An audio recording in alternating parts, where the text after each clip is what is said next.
are Brightside Theater.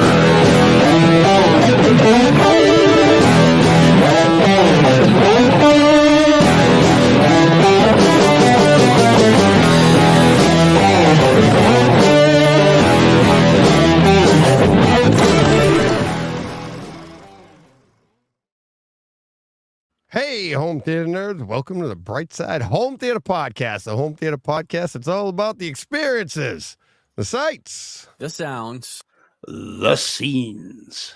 Woo! 3 weeks in a row, Steve. 3. Hey, we nailed it. Oh, yeah. We need to have a sign put up, 3 weeks since last, flub.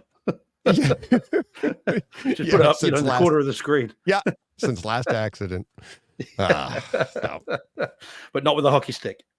No, not the hockey stick. No, you gotta look out for those. They come at you, man. Fast and furious. Life comes gotta be quick. Pretty fast. Yeah. Ferris Bueller. Yeah. Oh, actually, while you mentioned that, good old Captain AC3, right? Who could a minute 30 into the show? Let's get right back at him. Well, this is it. He because he sort of disappeared last week and went quiet, and I was a bit worried. And I've listened back to the show, and I thought, well, we're a bit hard on you're him. The listener. Well, quite absolutely. And but earlier today, or it might have been yesterday, I don't know. I looked on the thing to get the link to tweet out. And I saw it's not in there anymore, but Captain had put in there something like, hope you all live long and prosper. And then a couple of minutes later, that's from Star Trek.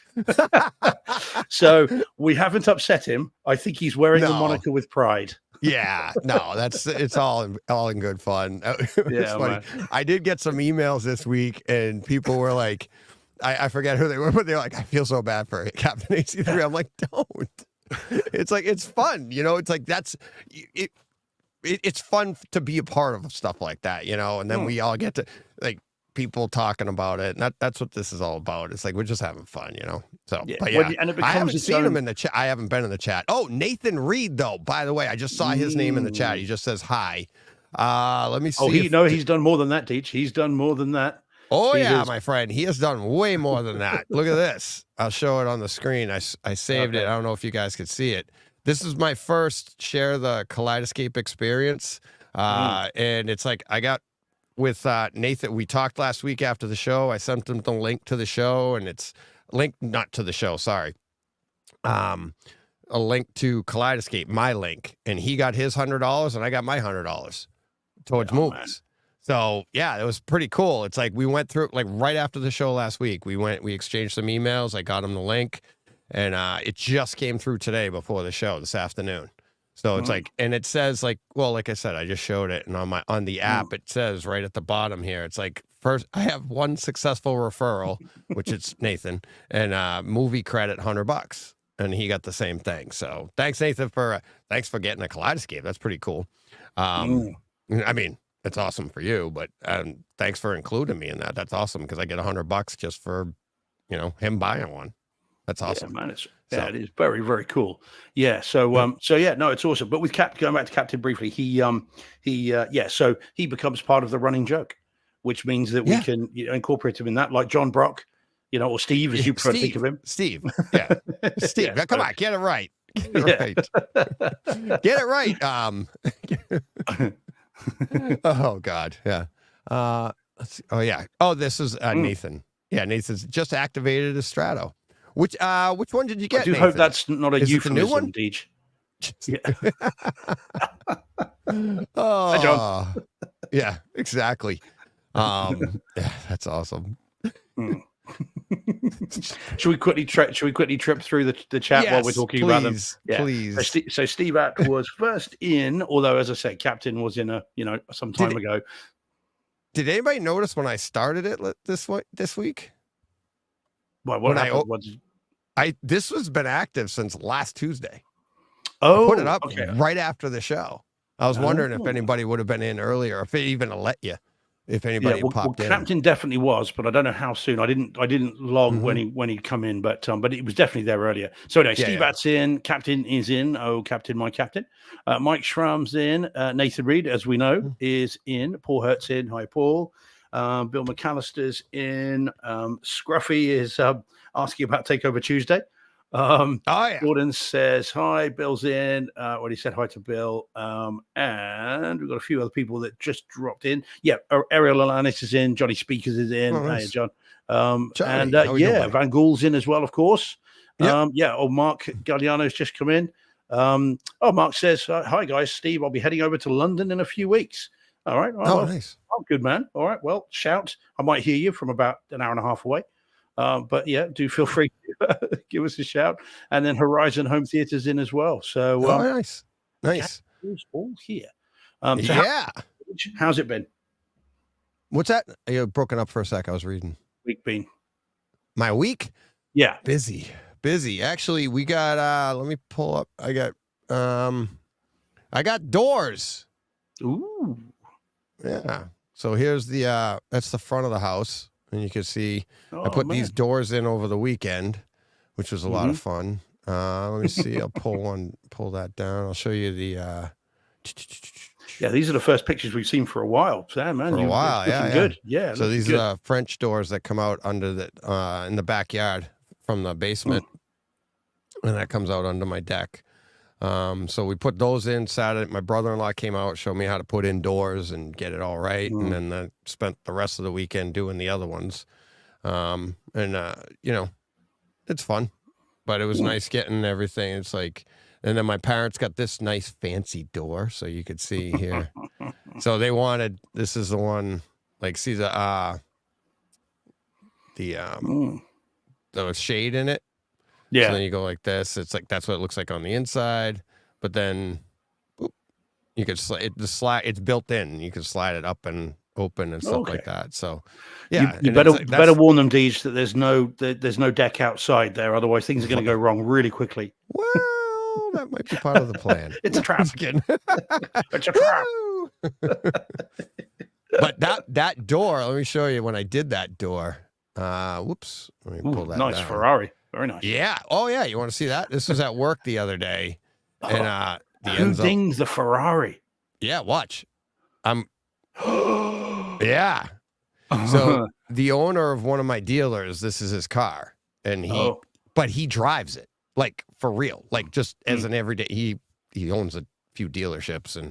But I told him, I'm like, I've done these cars. I've done Ferraris and stuff. And that's, fiberglass, sand that down and no problem. But yeah, look, he has got bumper stickers on it. He literally, like, he'll drive this thing, rain, shine, anything.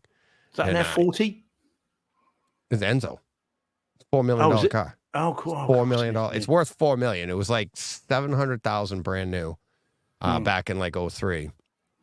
But yeah, that's my son looking into it right there. See, share Enzo. That's on the plate right there. There's the motor. But, I mean, my personal view, DJ, and obviously nothing to do with you. You do not have to agree or endorse it in any way. But putting a bumper sticker on a Ferrari ought to be against the law. But see, that's you know what is kind of cool about that though is like, because if you and I got one, we'd be like, don't touch it. Oh my God. But if you can have right, I'd be like, but he's not like that. And I can appreciate, like, he has enough money to be like that. Right. Like, I'd be like, oh, my money is gone. So you got to like baby the thing. But no, he drove it. I think he drove it like cross country to drive it on a special track. I forget which one. I heard the story this weekend, and it's like, but he's like, no, I'm not trailing it. Just drove across country. I'd be like, this is a show car, of all people, The noise you can hear is not the engine. It's Enzo Ferrari spinning in his grave. No, I don't think so. I think Enzo would want it driven. What, bumper stickers? But it's your car. Do what you want with it. It's like saying, like, build your theater a certain way, right? It's like, it's your car. Do what you want with it. Oh, man. It's like when Brett was on and he's like, who would buy a car and not go to the track? You don't just stare at them. And I'm like, me. And that's what we were talking about that day. I was like, this weekend about this car. I was like, I love because some people, like, they'll look at it, they're like, oh, why don't you just collect artwork if you're just going to look at it? And that's what they said about, I go, that is a piece of artwork. So if somebody wants to take that and put it in their, showroom, like they did in Ferris Bueller, and never drive it and never do anything, I can totally appreciate that. But somebody wants to slap a bumper sticker on it and drive it across country and enjoy the hell out of the car, I can appreciate that too. It's like, but if I wish I had the money to do that. Yeah, but if someone puts an I Heart Paris sticker on the Mona Lisa, there's going to be issues. Well, that's a Mona Lisa. That's a little different. It's like, yeah. Oh man! But so yeah. how much was that bumper then? Because that must have cost an absolute. Because that's not just a scratch; that's a a dent in the fiberglass, isn't it, or whatever it is? I would charge the whopping like $350. That's what I charge to come out and fix a car like that. And then every time a new bumper though. Oh, a new bumper on that? You're looking at like probably over 10 grand. To get that all done, maybe 15. No, it's still not fixed. I told him I'd do it, but he has enough money that he doesn't need me to do it.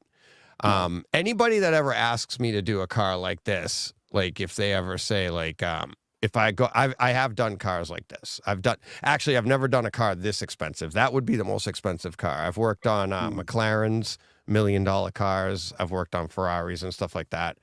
And anybody that has a car like this, it would be like, I'd come out to their house and it wouldn't be to save money. It's to save the car because they don't want to give it to somebody. So I come to the house and all I do is I fix the car in their garage and they watch and they see. And it's like, I keep the damage minimal.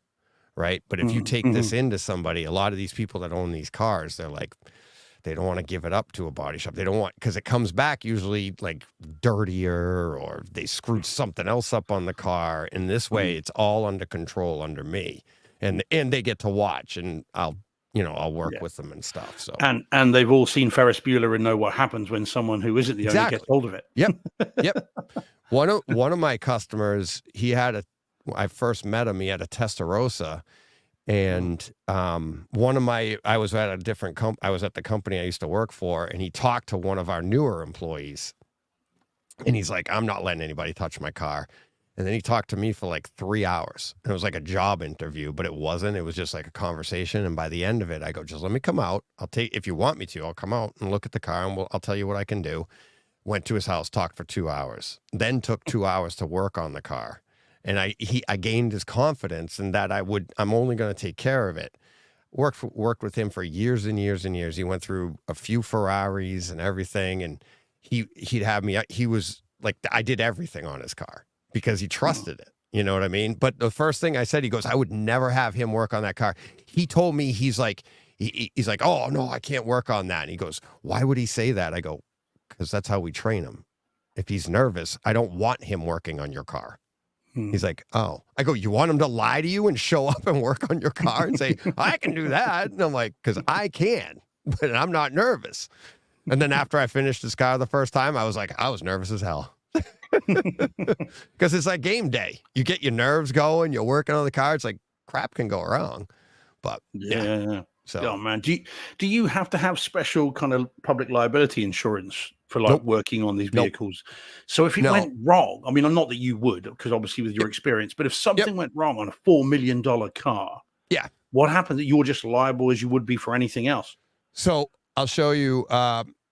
Because we used to carry, exactly, and you'll understand this as my lawyer, right? So as my lawyer, and I used to carry insurance for exactly that. People told us we needed insurance, blah, blah, blah. And then we had an incident with one of my customers where a guy almost wanted to shoot my tech. And then I went to his house and he was threatening to hurt me and kicking me off his property. This was a Friday night. I showed up at his house at 7 o'clock. He's 2 hours away. Talked him down. I didn't leave there till like 9:30, and it was like anger management talking him down because my tech had ruined his Porsche. He had like a $200,000 Porsche, and he had just gone too far, so we had to pay to have it fixed.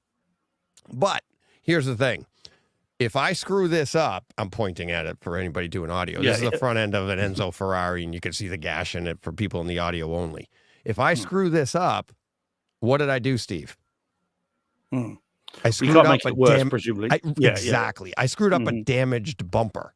So it's already damaged. And it's almost like the Good Samaritan law.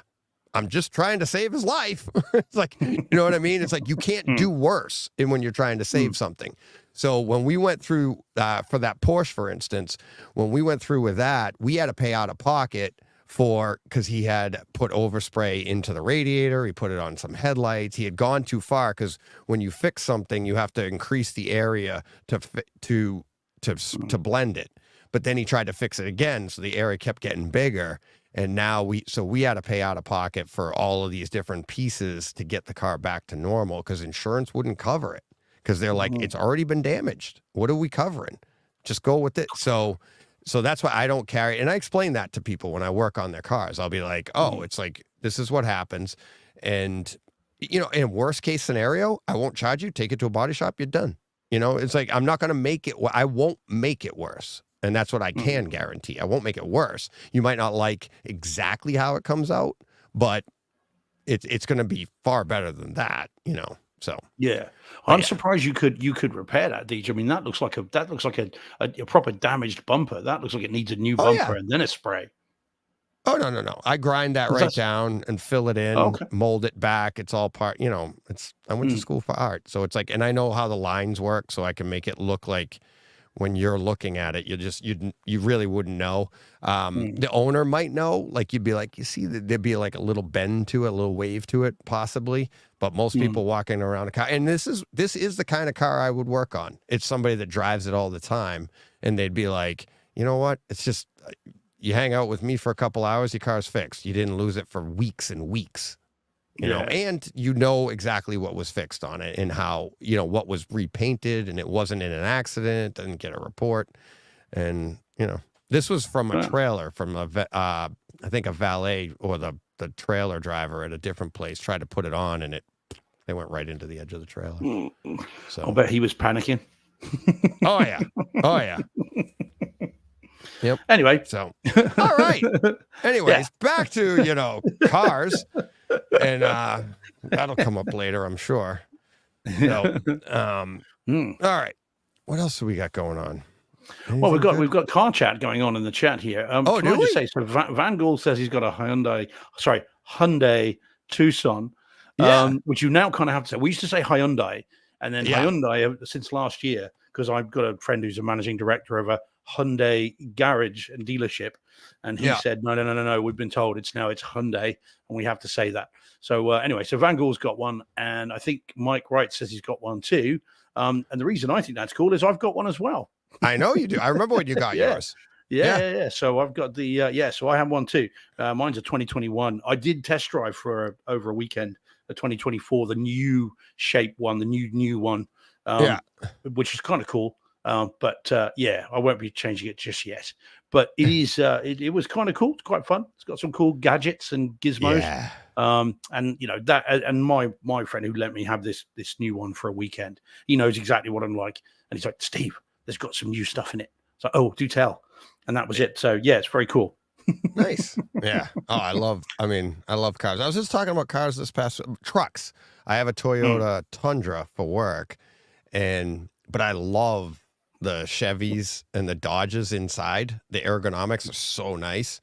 But the Toyotas, they're not as nice. They're really nice, but they're not as fun. They're not as many gadgets in them. And I love the gadgets. But the difference is, I'm not going to lie. I'm like, my Tundra has over 250,000 on it now. My son still has my last Toyota that's got over 400 on it. All the guys I work with, the guys that do what I do or, drive their trucks, they'll get like the GMC Sierras or they'll get a Ram.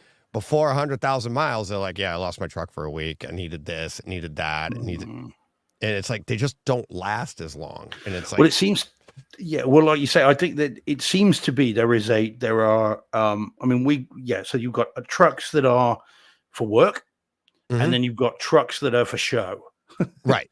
And the Rams seem to be to show, and then kind of your Toyotas tend to be for work vehicles, and the two don't mix.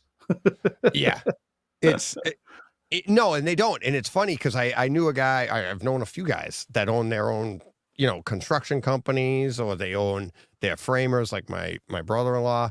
And it's like when you end up with supervisors, the supervisors get the Toyotas, right? And then the workers get the F-150s because those things, all you're going to do in an F-150 is you're going to load up, you're going to kick the crap out of it, and you're going to be trading it in before you get to 70,000 miles because it's all banged up. But the supervisor will drive around, and you want something that'll last, and it's like, here you go. And then it's more, you can keep those longer, right? And then because it's not getting damaged. So this is, but yeah, it's like, I wish I could have a Ram. I would get, or even the F-150. I would love the what is it? Is it the F-150? The Raptor. Yeah, I would love one of those. Ford, the Raptors. Is it the Ford with the Raptor? Yeah, and yeah. Is it? I'm not. Do you know what? I'm not sure. One I'm of not, the and other, of course, it's different here they anyway. go back and forth. They go back and forth on who's got the. But I would love to get that high end Raptor, like the high end sport truck. Put a nice sporty cap on the back and work out of that. I just can't. It's like it won't last me, and it'll be like, oh, it's getting fixed. Yeah, the F-150 Lightning's really cool. Paul's saying it's like the electric version. Those are really cool. I'd like to do that, but yeah. Welcome to Car Talk with DJ. Yeah, look.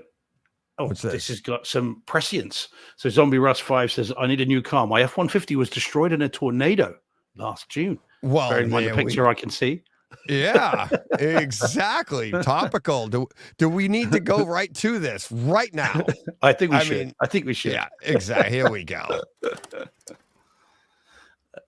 Okay, so only a week late. But it's the best segue we've ever had on the show because it came from the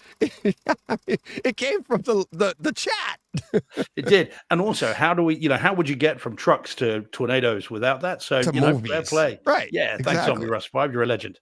Awesome. Right. Yeah. So Twisters, I caught up with it earlier today. And had an interesting theatrical experience because a theater that I've not been to in a while. Well, a positive theatrical experience because a theater that I haven't been to for a while has just had all leather recliners put in and big trays, and they all go back, and you've got separate leg kind of lift bit, and then they recline, and they're in good nick because they've only recently been installed, so they're all the huge leg room. It's actually rather nice. Did it enhance your cinema going experience? Well, it's not as cool as Cinema George, I'll tell you that, No. but it's still pretty good. And it was the most comfortable seats, I think, of any UK cinema I've ever been in. Yeah. And the only problem is that I've very quickly discovered is that if you try to move these seats at all, so the reclining back or the leg lift, whatever it's called, right, the footrest, it does sound like someone's farting. Oh, because they're moving against the leather, and the leather's moving against the chairs. Are you sure, Steve? All the way through. Well, that's my excuse, and that's what I'm sticking with. But it's what it sounds like. Awful it's quite odor that comes out of it too. Yeah, well, it's new leather. It's new leather. What the hell? So we had this. So it made all this noise. And so every time someone adjusted it, and of course people are doing it all through the film, it sounds like someone's letting off wind in Twister. Oh no. App, I suppose. God. Anyway, but I have to say, I've got to say, guys, and again, I mean, we're not sponsored, but I'll say it's a place called View Cinemas in Cribbs Causeway in Bristol, and so they've just had them all done out, and it's really, really nice. So I definitely recommend that. And it did enhance the film. The film was good. I enjoyed it. I don't love it, but I did enjoy it. And I've still not quite figured out what it's supposed to be.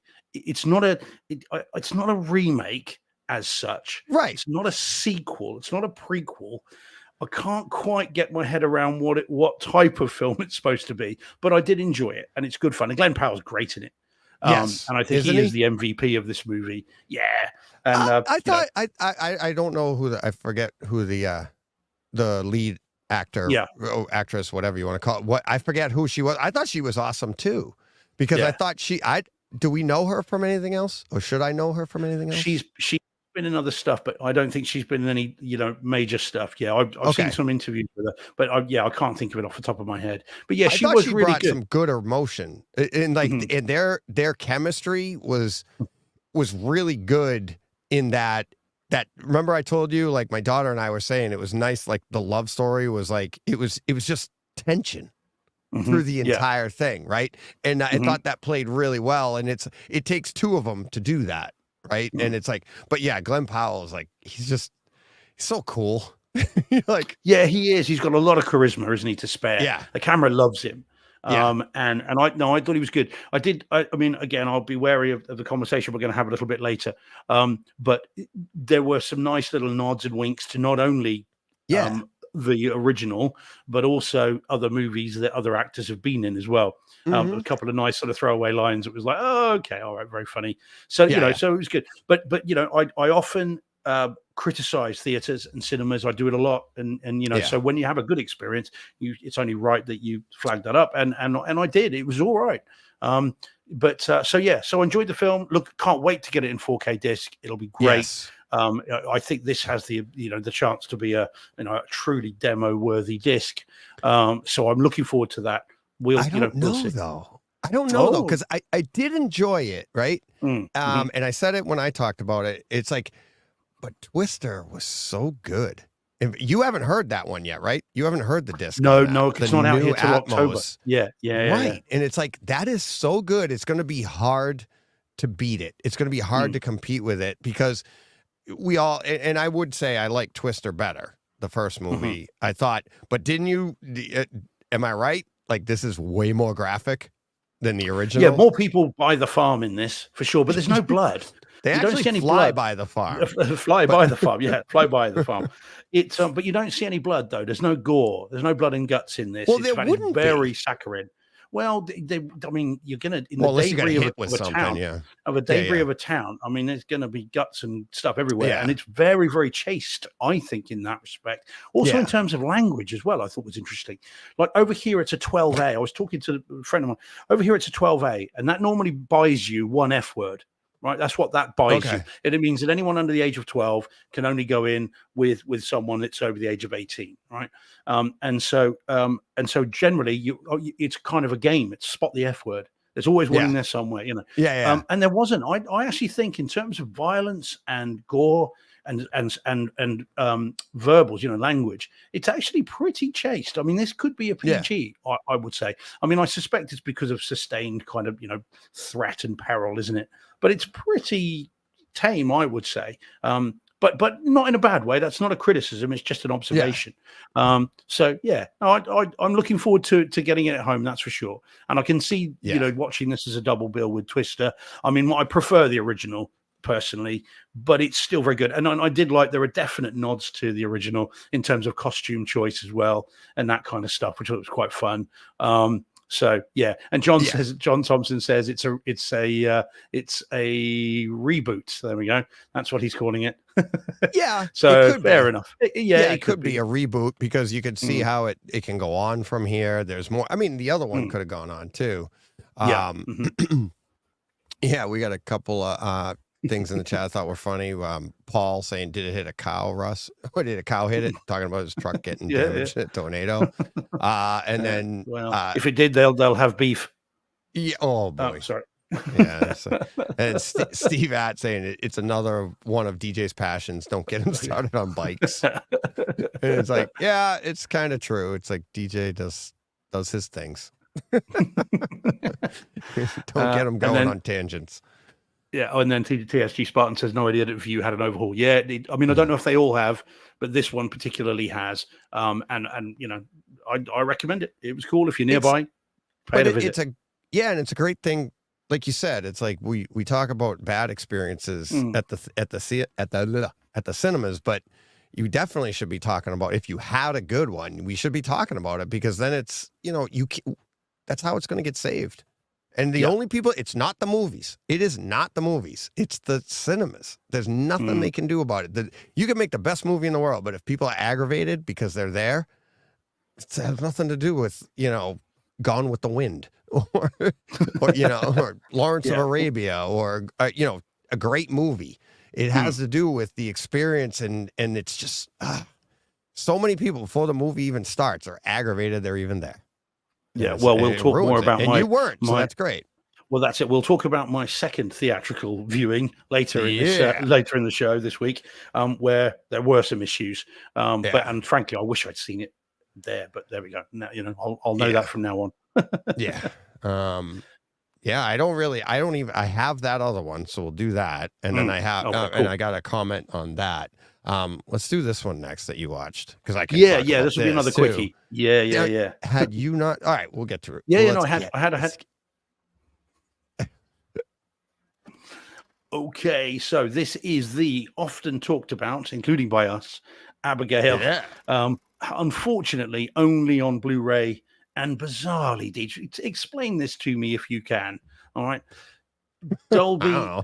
Dolby, Dolby True HD 7.1. What? They is the got you point? Well, in right to fact, you the know what? I edge know. and stopped. Well, that's what she said.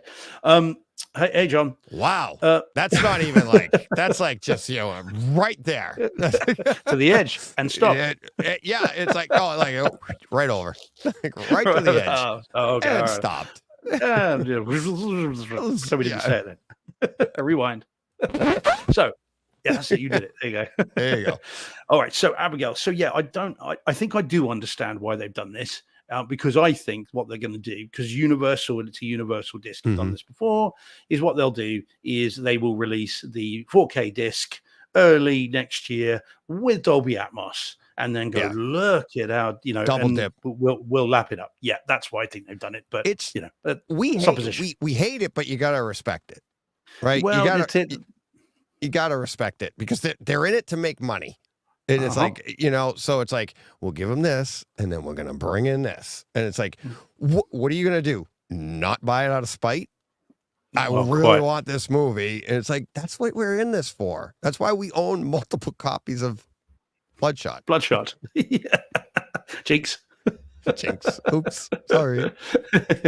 So, I say we because I'm looking for somebody else that bought as many as me. No, I've already got one. I've seen it multiple times, but only got one. You're trying to sell it. yeah, that's it. Yeah. No, man, I like it. Give it foibles aside. It's all right. So Abigail. So only in Blu-ray, but that's all we had, and I didn't want to get. I seem to remember Shane Lee a couple of weeks ago saying that it's on iTunes in 4K and Atmos, and obviously you've got the Kaleidoscape version in 4K and Atmos, but I can't bring myself to buy digital versions when there's a physical one coming out, and so there it is. I think the Blu-ray 7.1 is better than the streaming 4K Atmos all day long. Yeah, from what I've seen and what I've experienced, it's like now it's close, but I still think the Blu-ray is better than a 4K Atmos stream because it's just, especially because it's such a drop off in audio.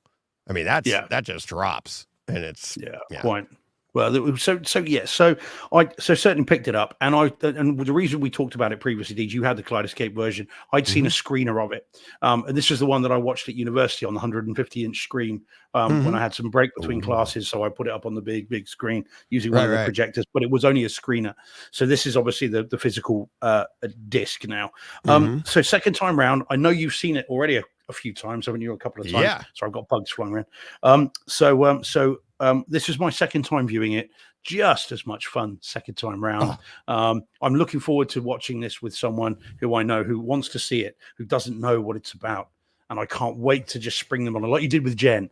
I can't wait to spring this on them. So I'm going to do that at some point. But second time round, lots of fun. I can't say I saw anything I missed before. I don't think it's that kind of movie, but it's just such a fun ride that you can't kind of, once you're on it, there's no getting off in the best way. So really enjoyed it second time round. I'm going to watch this movie lots of times. And as with you, sequels would be nice. This was one that, remember when we were talking about it, and it was the trailer ruined it for me, but Jen hadn't seen the trailer, right? And the trailer, I was like, why would they put that in the trailer? Because then it's like what and it's even in the synopsis, it's in everything. But if you don't, and all the way through the movie, I'm watching going, why would they do this? Because they're doing a really good job of making it almost felt like they made the movie a certain way, and then they're like, all right, a whole other team comes in and makes a trailer, and then the movie team was like, what did you do? So that was interesting to me because, and then I had to ask Jen, I'm like, did you watch the trailer? Did you? And she's like, no. And she goes, because when things happen in the movie, she was like, oh my God. I was like, what the? So that was kind of interesting. But I mean, hey, when it's in the trailer, it's all fair game. And it's like, that's the way it goes, but because that's supposed to get you to watch the movie, right? Yes. Yeah. Well, that's very true. And of course, with a movie like this, which would have been a relatively low budget-ish movie, mid-range perhaps, then what would have happened with this is that it's not like the director would have had final approval on the trailer. The director wouldn't have had the power to say to someone like Universal, no, that's not what I want in the trailer. Yeah. So marketing gets hold of it and goes, well, look, we need a hook. We need to tell people what, enough to get them in to see it. And obviously a decision was made. We're going to ruin, if it is a twist, the twist. Right. But I agree. You and I talked at the time when we talked about this before about the no TSG, no.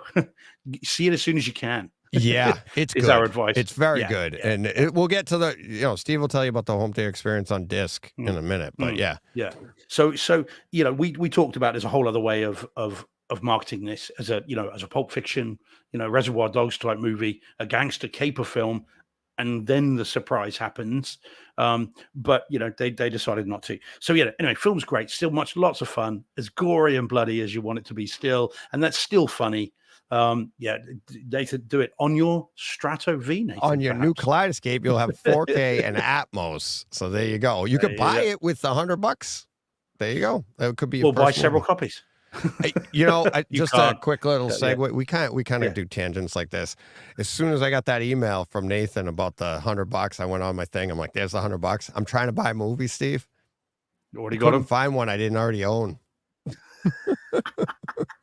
I'm like, oh, I want this. Oh, got it. I want this. Oh, I got it. All right, how about this? Yep, got it. Oh, man. Damn. I got to get a new Kaleidoscape account so I can buy Bloodshot again. It's the only way. It's the only way you're going to get a sequel greenlit. And then I could start a whole new account and Steve, here. Don't do it. And then I could get a whole new account and I could recommend myself to that account. And I made $200 to get it on both sides. Keep going. Just keep doing it. There you go. You just got to spend thousands of dollars to get the new hardware and say I'm a new account. Yeah, you've got to make $200 and get Bloodshot again. Yeah. If they ever do, sadly, that would not be the dumbest thing I've ever done. Well, I think if they do that, it's going to be called, Bloodshot 2, the Briggs sequel. Yeah, exactly. I mean, if you're not name checked, did it like some sort of crowdfunding thing, then something's gone very wrong. Yeah. Special thanks, DJ Briggs. It's got to be, or you've got to appear in it somewhere. But anyway, back to Abigail. Sorry. Really, really good. Sorry. Yeah, no, hey, man, no. So still really good fun. I had a great time with it. And anyone in the chat who are wondering, who haven't seen it, see it. If you haven't seen the trailer, you're lucky in this particular case. See it. If you like, horror movies, gangster movies, see it. Yeah. It's well worth seeing. Yes. So in terms of the home theater experience on Blu-ray, it was a little underwhelming. A little bit. Really? Yeah, in the same way that Violent Night was to me. Although that one, that was it's the video is a little flat at times because of course it is 1080p. It's not HDR. We're not getting any wider color gamut. And most of this movie, for understandable reasons for those who've seen it, takes place at night or indeed dimly lit interiors. And so you want it to pop. You want those shadows to be inky black and really give a sense of dimensionality. And there is some, but it's not brilliant. It's not got that three-dimensionality that's the best 4K discs can bring out. So only, I mean, I'm even as I say that, I'm probably being a bit too harsh on it, but it's just not as amazing as I hoped it would be. And similarly, the audio, it is good. It's solid. But as presented, it's not demo worthy. I think it's not a movie I would pick above a lot of others as a demo disc. I mean, there's some great stuff. I mean, obviously, when again, I'm mindful of spoilers, but when the house does what the house does, it all moves around the room, so you could hear it all in the different things. There are some nice echoes. There's some nice gunshots. When screeches and screams and stuff happen, the supernatural stuff. that's kind of cool and kind of good. But again, it's not something that you would pick over, say, for instance, Fury Road or Pacific Rim or anything like that. If you were going to demo a movie, I wouldn't go to this one. It's an amazing movie, and you'd show that to better people. than Fury Road. Right? Furiosa, Fury Road. It's better than them. The movie itself is better. And I thought, like, maybe it's because of the 4K and the Atmos. Maybe it did, it gets lifted. Because that is a 4K Atmos physical version is better than a Blu-ray version, right? Yeah. So we do have that. I would be interested. I can't wait for you to get that version and be like, there we go. That's what I wanted. Because I thought it was, I don't know if I could say I walked away and went like, wow, it's a demo worthy, but it was so good. It was like both the picture, the sound, because there's some really, really nice, there's a lot of blood. Remember we talked about that? Like something like the most blood, like the lead actress in that. And she's like, I've never worked with it. They had like a blood team or something. I read in IMDb or something.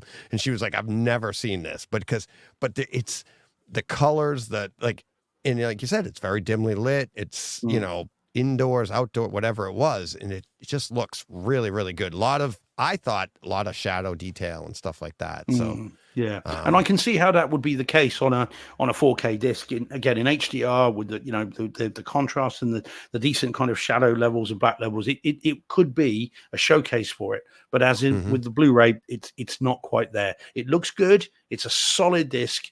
But it's one of those, 7.5, 8 out of 10 discs rather than your 9 or your 10s. And that's that's not necessarily a criticism of 1080p, because I've got some discs that look stunning in 1080p. It's just this particular movie, I think, has been shot in a particular way that 4K HDR would bring out the detail in that 1080p doesn't.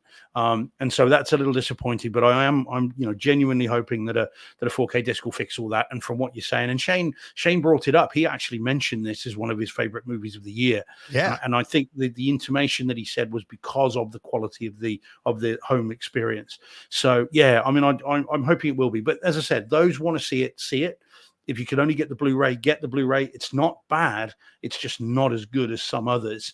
But the movie itself is so good that why wait? I wouldn't say wait for 4K, because it might be next year. That's what Universal did with Cocaine Bear. It's what they did with Violent Night. It's what they seem to be doing more and more. Don't wait. It's too good a movie to wait. It's one of those movies you want to talk to people about once you've seen it, or better still, show it to significant others who don't know what it is. Yeah. Yeah, exactly. So I definitely recommend it. All right. Let me pull these down. There we go. We're back. And then you want to do this one next? Yeah. I'll do this one fairly quickly. Yeah. This, okay. I read it when you put it on. I was like, what? I thought it was because we talked about it last week, but then this comes up. And I'm like, all right, here we go. Oh, yeah. Okay. So I'll be careful how I say it. It's RoboDoc. It's called. It's not some sort of porn parody. RoboDoc is and presumably indeed you haven't seen this, don't know what this is. So nope. I will. Okay, all right. So this is now. I'm tempted to call it, bearing in mind its name, RoboDoc. Tempted to call it a documentary, but it's more of a mini series about the making of RoboCop, the first movie. Oh. And when I say it's a mini series, there are 4 hour-long episodes. Wow. About the making of the movie. I mean, this is a deep dive. I haven't seen a documentary, I think, is so deep into this since was it Full Tilt Boogie from Dusk Till Dawn? There was a feature-length documentary on that. Yeah, it was called Full Tilt Boogie. I'm sure it was. Yeah. But this is becoming this comes from a studio in the I think it's based in the UK that just do deep dive miniseries on favorite movies. There was obviously Superman Lives, a few years back, which was about the never made Tim Burton Superman movie, which never kind of saw the light of day. And I saw most of that, but that was a feature length documentary. But this studio seems to be releasing deep dive mini series on the making of your favorite movies. And in this one, there's a trailer to one that's coming, which is based on A Nightmare on Elm Street. And so that's all Nightmare on Elm Street Part 1, a 4 or 5 hour documentary miniseries on the making of that, which, if you're like me, is like, when, take my money. So I can't wait for that. But this, Deej, I'm not going to lie to those listening and all watching. I haven't finished it all yet because it's 4 hours. It's a lot of time. Yeah. But I have done the first. It's like a Lord of the Rings movie. Well, quite, yeah. So I've done the first, just the start. Yeah, exactly. That's the prologue of Lord of the Rings extended edition. Yeah. Just one of them. So I've done the first 3 hours of it, and I am absolutely riveted. It's a really well done. Yeah, I mean, because it's a disc. We have to get. Is it on? It's 2 separate discs. It's 2 separate discs. It's one set, but 2 discs. Hence, it says disc 1 there. So it's a set. It's not expensive. It's bound to be out over there. I mean, it's certainly out here. And it's riveting and fascinating. And I'm finding out so much. And I love RoboCop. I mean, as we talked about before, it's a classic movie. I loved it from its inception. And there are so many stories in this that I just didn't know. And it's interspersed with little vignettes and little kind of little stories that they tell where they've animated these little stories and anecdotes and things like that. And it's all the behind the scenes stuff from the and just from minute one, from the very earliest idea to every single thing, right through pre-production, in production, post-production, and release and marketing and everything you ever wanted to know about RoboCop, and lots of stuff you didn't necessarily think you knew about RoboCop, all in one place. It's awesome. Really, really good. And I did toy with the idea about whether to put it in because, of course, it's not a film. It's a mini series and it's not really a dramatic piece of work. But it's so good that I wanted to put it in to tell people, if you haven't seen it, see it. If you're into RoboCop, like we all are probably, I really recommend this. It's great. And by the way, they don't skimp on the nasty anecdotes, the petty arguments that are still simmering like over 30 years later. Yeah. It's still going, and it's really good, including some arguments about Oreo cookies. You see the thing to see, but they're still simmering. They're still angry about it. They're still not talking to one another. Yeah, it's great. I love that. Yeah. So here it is. I have it here. Okay. It's on Amazon. Okay, cool. Amazon Prime. Watch episode 1 now. So I got it on Amazon. I looked it up on Amazon to buy it, and it's like it's on Prime Video. It's like watch episode 1 now, and it might be $2.99 an episode. I'm not sure. Okay. I'd have to click on it right now, but I've got it here on my. Let me see. Let me stop. Let me see if I can share. Present. Hold music. Please hold. Your call is important to us. Yeah. Here we go. We are currently experiencing high call volume. So here it is. Oh yeah. Yeah. Okay.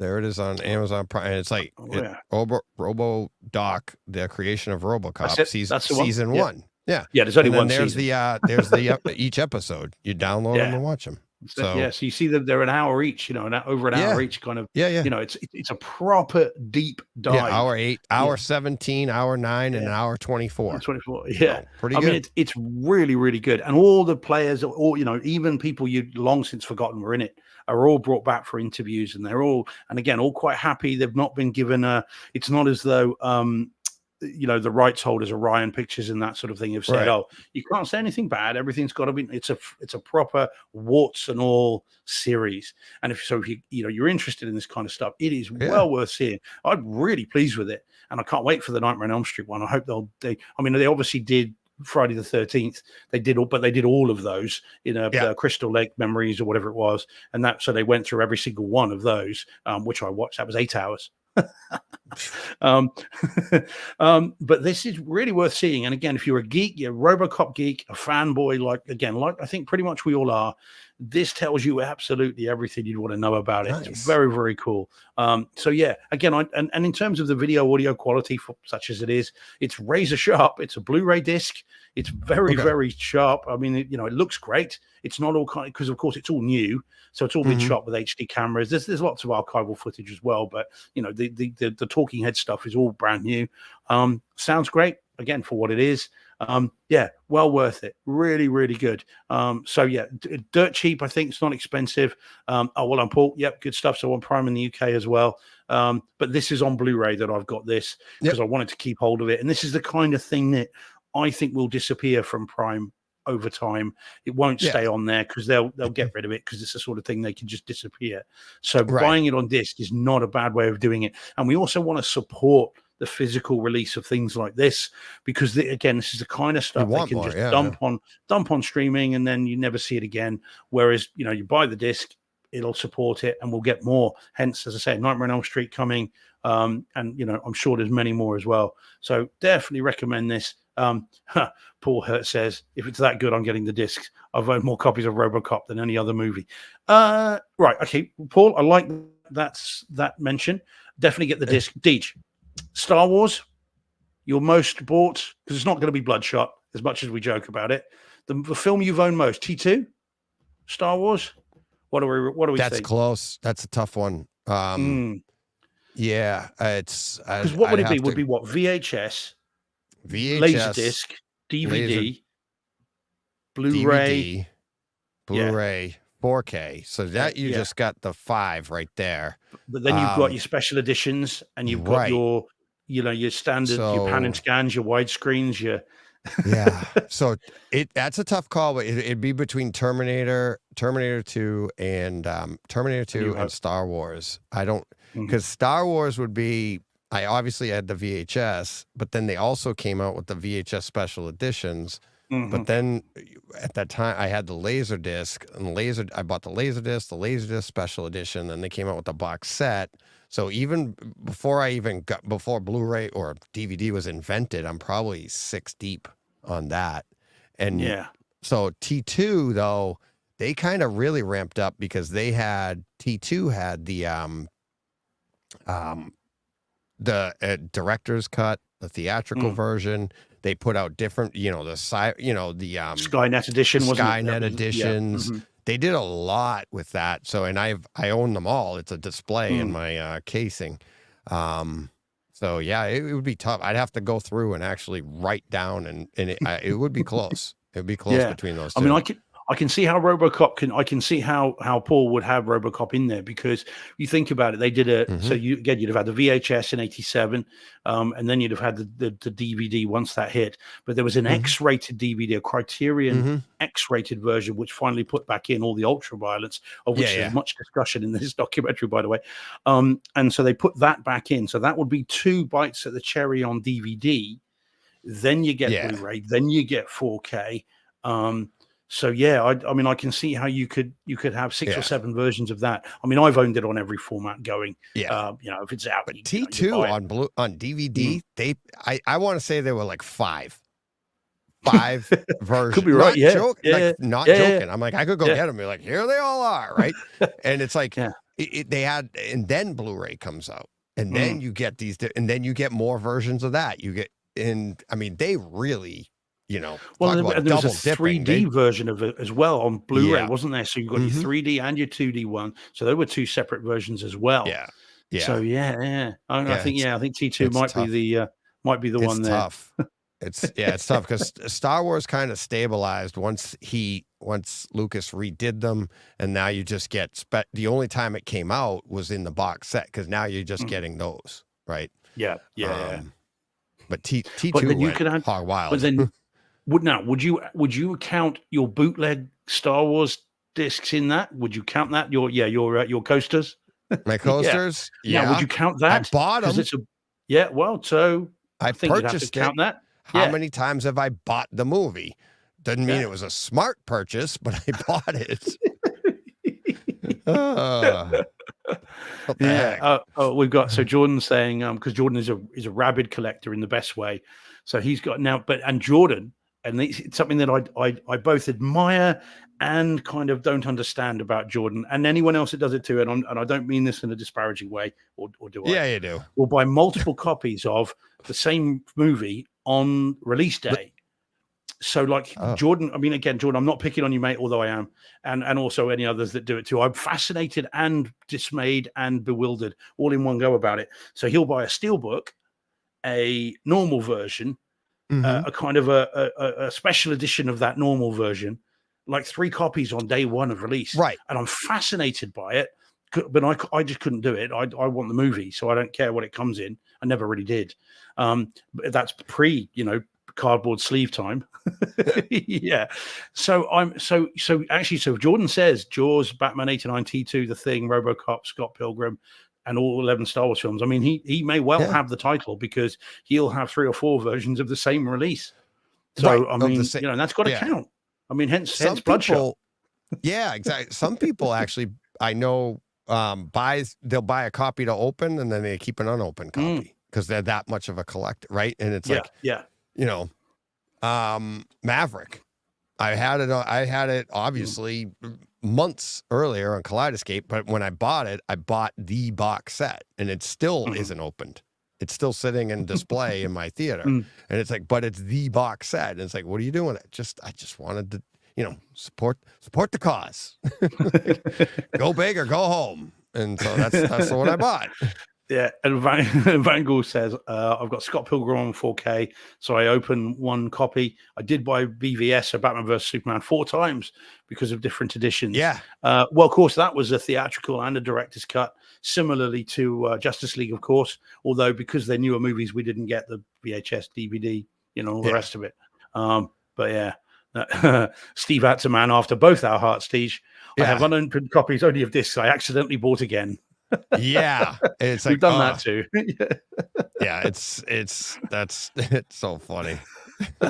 Actually, whoa, Jordan says I've got about 11 different physical copies of Captain Marvel on various different formats. Jordan, don't make me ask you to list those. Wowzers!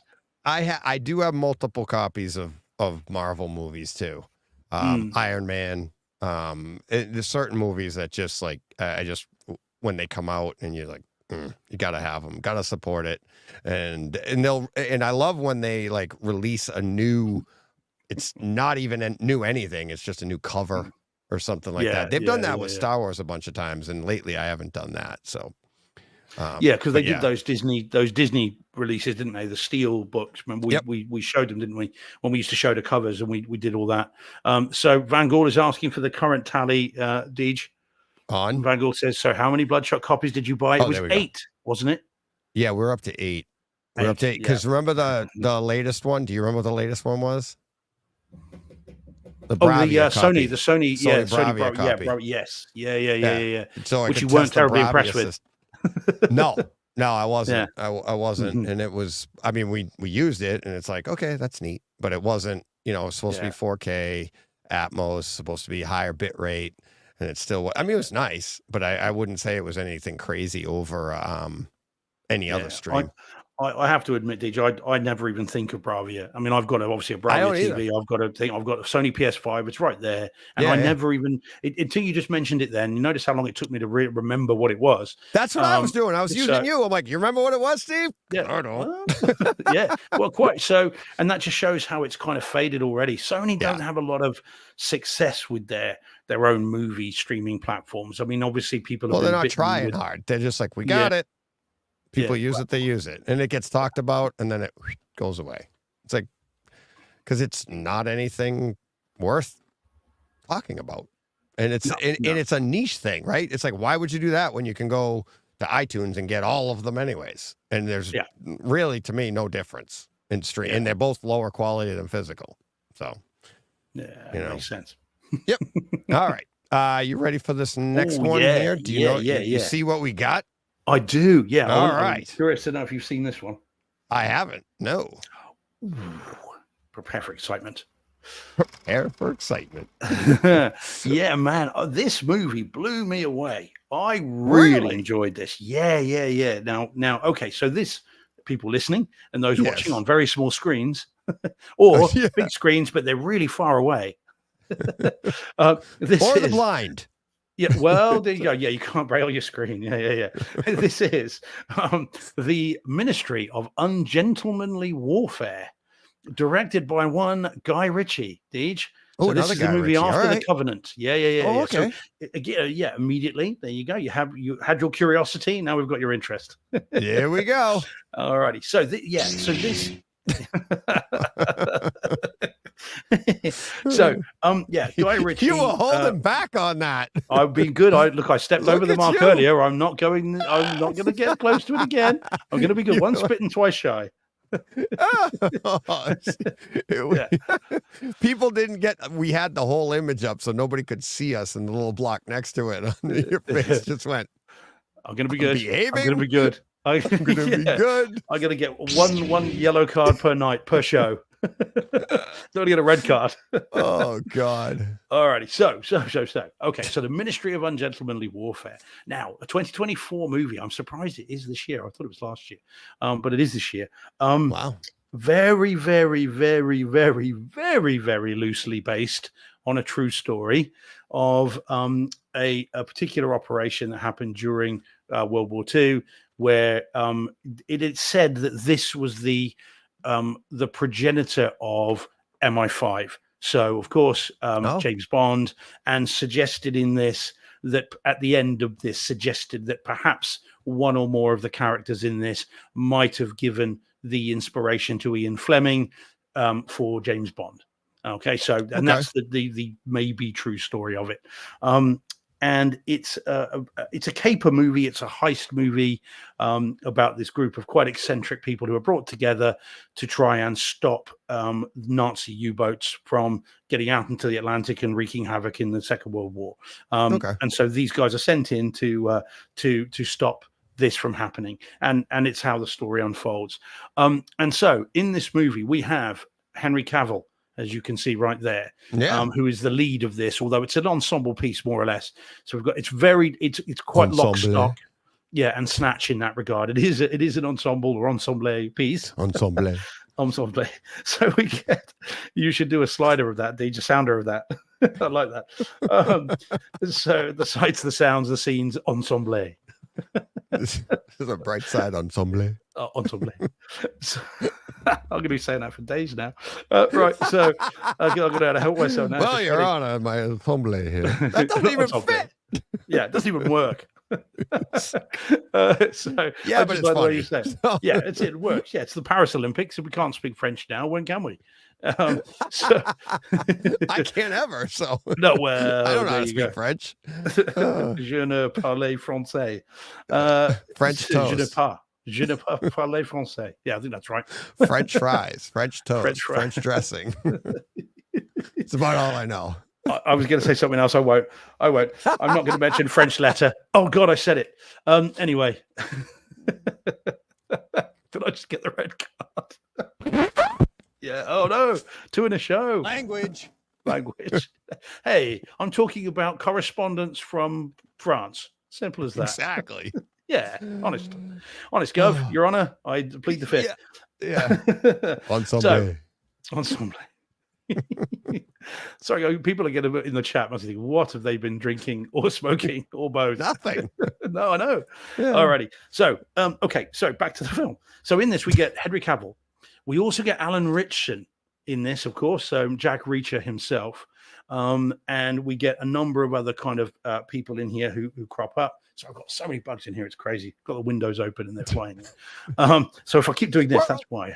Yeah, well, quite. Yeah, they're bloody everywhere. So they're in this, and they're all playing kind of exaggerated versions of the real life characters. Alan Ritchson is supposed to be playing a Swede, not the vegetable, someone from Sweden. Okay, and what he does not do at any point is say "bork, bork, bork," which is good news. But he is very funny in this, and he's very broad. I mean, they are going for caricature in every way here, and he is very, very funny. And if I may say, in the first couple of minutes, I don't think this is a spoiler because it's literally in the first couple of minutes, he does rather humorously say, "Guilty as charged," which I found very funny indeed. And I was along for the ride from that moment on. Yeah. So you've got Cavill playing a very posh British agent who's got a dark side to him, but in a kind of lovable rogue sort of way.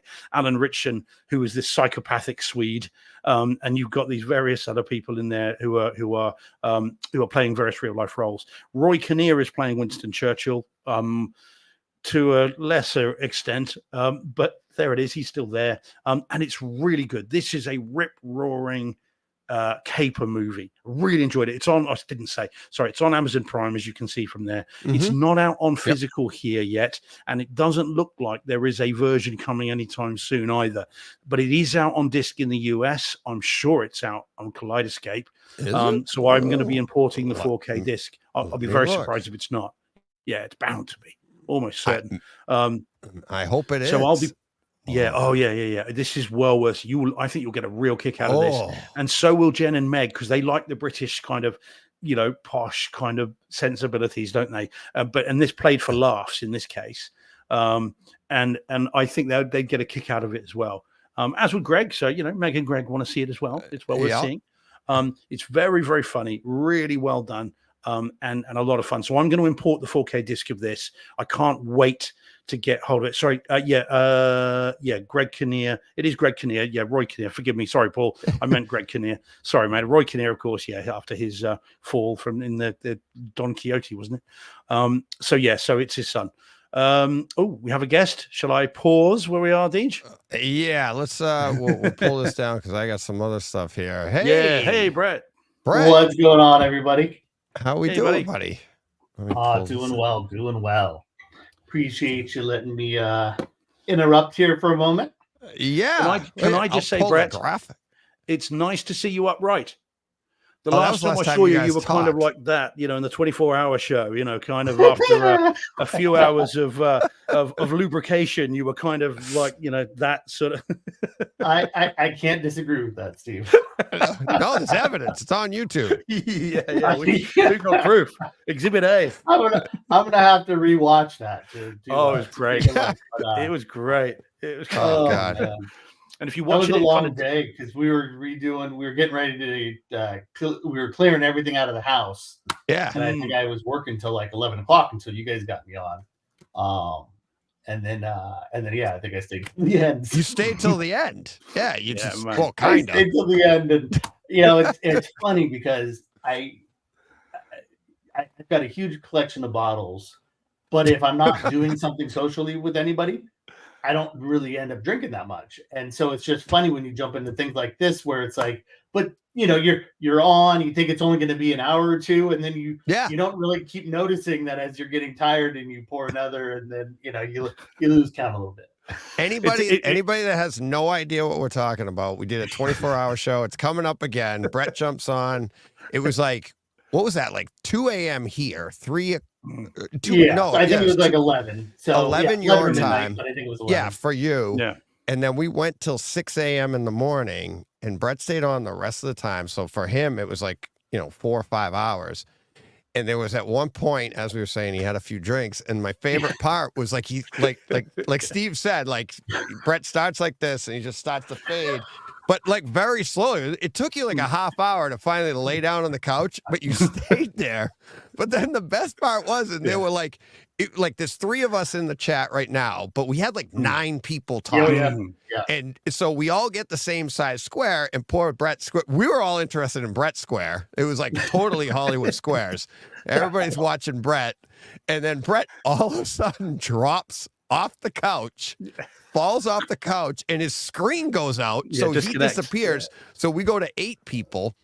And then Brett pops back in and goes, "Where did you all go?"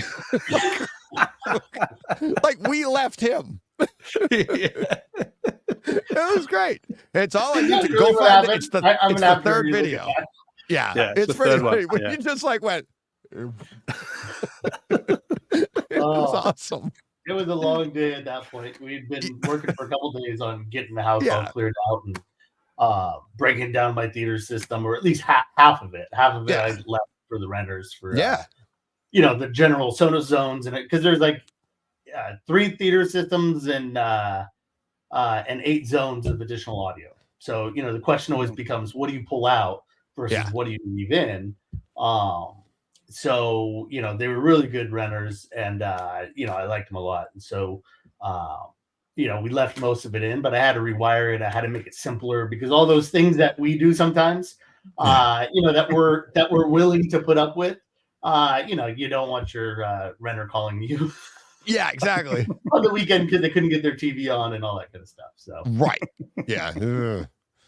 So, but it was very entertaining, Brett. And good to see you again. Anyway, well, I'm glad you were entertained, and hopefully there was no bad thoughts on me at that point. Yeah. But, no. It was very cool. No, that's the best part. I know. It's all fun. fun. I got no problem with that. But it's all good fun. Hey, I'm gonna have to watch that again. Another car guy. I was thinking of you. We were talking about this earlier. Ooh. Yeah. Mm-hmm. Yeah, this was a car I looked at the other day. Check this out. 4 million. You know this, Enzo. 4 million. They're worth like $4 million. Yep. Front nose of it. Oh. Yeah, I'm like, I can do that for you if you want. So I might be doing it next week. But yeah, Brett, can I ask you a question, Brett? While we're looking at that, of course, sir. Right. What do you? Can we put the picture up of the back, Deej? Oh, all right. Yeah. Brett, a Ferrari worth $4 million, right? There we go. With bumper stickers on it. Oh God. That's what Steve said. There you go. Holy crap. Well, okay, share the Enzo. Right? What's that? So that's obviously his Instagram or something like that on there. Yeah, right? probably. Share the Enzo. And although he's got a lot of words, I don't even know how the other one. Yeah, I'll go back to that.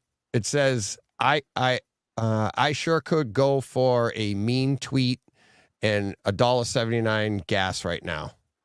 That's what the other one says. Okay. Fair enough.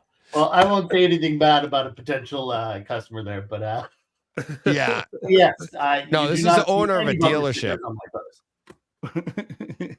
He drives this thing all the time. He drove it across country to track it and drove it home. Sure. So it's like, I mean, to you and I, we're like, oh, don't touch it. But he's like, nope, I want to love it. I want to experience it. And that's the way they all should be, right? I think we've had this discussion. Yes, we have. Like, you yelled at me. Yeah, well, I watch all these that and Porsches, right? So my two cars, and so but you watch all these guys that are like they've got cars from 2014, 2009, and it's like 800 miles, 2,000 miles. Yeah, and it's like now that car appreciates, right? So it's like a Ferrari LaFerrari. It's all these cars that were $1 million that are now $2 million, or $500,000 that are now $2 million. This was like 600-700, and now it's worth $4 million. Yeah. So you get a few of these cars that are top of the line for what they have, are very low quantities. They will appreciate. So then it is like I could see somebody putting this in a in a garage as a museum piece, and that would be fine because you look at that and you're like, luckily there's not enough of them that it's still probably a $4 million car. But you take some of these cars and you start nailing the front end of it, and that could be a $200,000 bumper scrape. Yeah. So it's I'll fix it for $350. Yeah. What, $1,000? Dollars. Oh, that's what I do. But I mean, where the broke. value goes, right? Because people want these cars. If I'm going to buy it, I want it mint. I can find another mint one rather than one that maybe has a especially if it gets marked up on a on one of the car dealership kind of setups, right? So it says that there's been an accident. Once you take a car like that and you say it's been in an accident, it doesn't matter if it's that small. Like, right. It just, and that's why you have me do it. If I do it, it doesn't get reported. I do a blend and nobody knows. Yep. And so, which is fine in most of these small things, because if it were bigger, you couldn't do that, right? If you were really denting panels or you did something to a frame, then it's not as simple. But I watch these guys that buy cars that will only depreciate, and it's like, okay, so you drove it 1,000, 2,000 miles in 10 years and you lost $40,000. Right.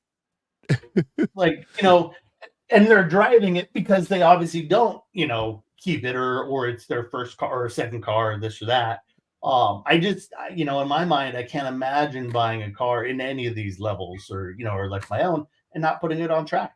Or at least every once in a while, or enjoying it. Spirited, drives and all this and that. However you want to drive it, but I do feel like they have to be driven. If it's not appreciating, you might as well enjoy it. Exactly. And I enjoy my car my way. Exactly. And that's totally fine. And it's on the road. Sometimes it's fracture a rule or two. So, but yeah. So it eats Teslas. Yes, it does. Yes, it does. It's only because I know that's the thing for me with Tesla drivers, right? Brett will know that. Brett, I think you and I have said this. The YouTube video I want to see is where you have a Tesla versus pick the car. And there's a million of those videos, like my Tesla beat the fill in the blank, right? Okay. Watch that car. Say it's like a Vet or a Ferrari or something like. Watch the Tesla, and you see the race, and like, whoa, the Tesla won. Okay, let's back the quarter mile up, take it back down, line the cars up, switch the drivers. The guy that knows how to drive that Vet or knows how to drive the Lamborghini, and you put the Tesla driver in it, and that's what really irritates car guys about Tesla people, is that they're like, look at my car. You didn't do a damn thing. You hit the gas and went down straight, right? Yeah. Put the Tesla driver in the Vet and put the driver in the Tesla. See how much further away that Tesla goes. Absolutely. How come the car never got off the line? It's like, because the back end lit up, it went sideways, they don't know how to go. It's like, whoops. Make sure you hit that traction control off button, turn off all the nannies. Launch control. Exactly. Before you get out of the car. So. Yeah. Oh, God. Well, that's exactly right, though. And again, not that a rolling start drag or a dig and drag, isn't fun.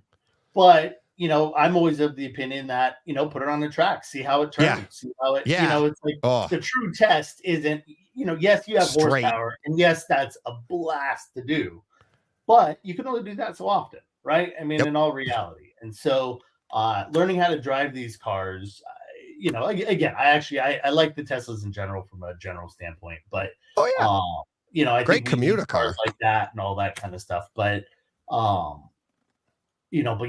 mean, it's just not the same experience. It's quieter, and it just doesn't. Most of these drivers only know how to go straight. They're not, they're doing it to have some fun on the freeway. They're not doing it in a way that they're actually learning how to really drive the car. What was the? I actually had a video from that dealer, the owner of his other car. Oh, what the heck was it? It was a black Maserati. What's the high-end Maserati? I forget the name. One of the techs was taking it on the run, like they had done some work on it. He took it down the road and he goosed it, and he didn't know how to drive. And the back end, dug and caught. But when it dug, it went this way. He literally went over a curb, up and down, upside down onto another car in a parking lot. Because those cars will just launch you, and he didn't know what to do. It was I forget which Maserati it was, but all right. They had one of the Vet guys did that in the C8, and he got a brand new C8 out of it, right? They put that in. I don't even think that was a Z06. I think it was just a general Z51. But they took it out to test it, and they have in cockpit video because all the Vets have the PDR cameras. And so they have in cockpit video of the guy hitting over 100 miles an hour. And and the guy who owns the car is like, what are you doing? And so they ended up buying him a new car because it was a brand new car that was just being, its first service. So it's you got to be careful with them, but it's always fun. Bill McAllister. I left for 15 minutes and come on, Bill. Car chat. I like it. Well, that's Brett too. That's Brett and his channel, Facnatics. It's like we talk about anything, and they talk about anything over there, and it's like, just hey, this is what Brett and I do all the time. That's right. It's always a blast, but it's always again, theater stuff, tech in general. I've been posted around in a lot of different places, so I'm always happy to talk about whatever. But we're here for your giveaway. This is ending soon. This has been in my link since you started it. It's been in all the show links since you started it. I appreciate it. Yep. And I know you did it before because I saw that one in before. So I just want to try to make sure. Obviously, you've got some passionate users there. And I've been on here many times. So like I said, I always love them. So I'd love if somebody from your, from your channel wins. And so I just wanted to come in since it ends on the 31st. That's tomorrow. Now it ends tomorrow. So the 31st at 11:59 Pacific. So, East Coasters even get a couple extra hours in there. There you go. But yeah, I wanted to just make sure that, if some of the people on the channel haven't seen it, or maybe they saw it in passing, but thought, hey, I got some time. We are at the end of that time. Yeah. There you go. Yeah. Again, the whole idea here is I was launching my Technatics channel. I love to do giveaways. I've always done that in the past when I work for manufacturers. It's a fun way to get everybody engaged. And I ended up, I bought a pair of Bowers & Wilkins headphones, these PX7 S2Es, to do a review on and just for personal, I buy the stuff I want and then I'll do a quick little review on it. And so I did a review, but when I bought them, they were on sale. Like they'd kind of been in the last month or two as well. Yep. And so I bought a couple extra pairs. And so I figured it was a good, fun way that frankly didn't break the bank on my side, but still provided a great $400 pair of headphones that, why wouldn't you want one? And so it's gone really well, for a brand new channel and all the rest. So THG Spartan, I have generally kept it open to everybody. Obviously US is most of them, but if somebody wins from outside the country, I got no problem with that. I just got to figure out how to ship it out to you. Yeah. But no, I cost you $400. What's that? Deej knows about costs of sending stuff abroad, shipping out. But that's the thing is that when we have these channels, and especially when we like to discuss all this stuff, there are plenty of people outside of the country. That are watching these things. I get a lot of viewers because you have a lot of people that are actually interested in acoustics and room design and things like that. Especially in Europe, and you find in the UK and France, they've got great education systems that are built around audio engineering, and so I got it. If you log in there, hit the QR code or the link, and I'll take anybody from around the world. I just want to see somebody that's passionate about this stuff. Get a great pair of headphones. And I think that these are one of the best looking headphones. You can see I've got a video on there, that kind of walks through the review. And so it's a great review. It's very objective. I throw in some extra stuff in there because I used to work and I ran product development for Bowers & Wilkins. So I've got some extra little tidbits on the design of that headphone. But it's a great piece. And so it's very objective. It walks, this headphone against, the Sonys, against the Bose, against the Apples. And my thing is they're all about even in a lot of these areas, but this one looks the best and isn't the lightest because that's a Bose. Bose is all plastic, but for a real metal headphone, is ounces lighter, which means that it's easier to wear, than the Apples and some of these other headphones that are great, the Focals and some of these other ones where they're great headphones and they sound amazing, but they're not all day headphones. They're kind of like for sitting into a room and wearing them for a half an hour or so. Thanks, sir. So there's the link in the chat. I just added it in the chat for that link right there is to the giveaway contest is what we're seeing here. Yeah. And then this link, the second link that I put, it's right below in the chat. That's actually his expert guide to Bowers & Wilkins PX7 S2E wireless headphone. So your review and everything of it. So there you go. So you're in the chat. If you're in the chat, just click on those and you can check it out and enter from there. There you go. So yeah, so you guys, you got a day and a half, Steve. I've got a bunch of other ways to enter. So you register, super simple, just your email. Like I said, I don't spam, I don't do any of that kind of stuff. I'm just trying to have some fun. And then there are additional ways when you watch videos. There's a bunch of different ways to enter. And if you refer a friend, usually we don't like to do that kind of stuff because hey, what if they won? Yeah, exactly. I like you know, that it's you like, did hey, that. I don't want to decrease my chances. But what I did in there, and it's really cool, is if you refer a friend, when you register, you get a code. And if you send that code to somebody and they register, if for any of their entries, if they win, I'm going to give the person who referred the friend a pair of headphones as well.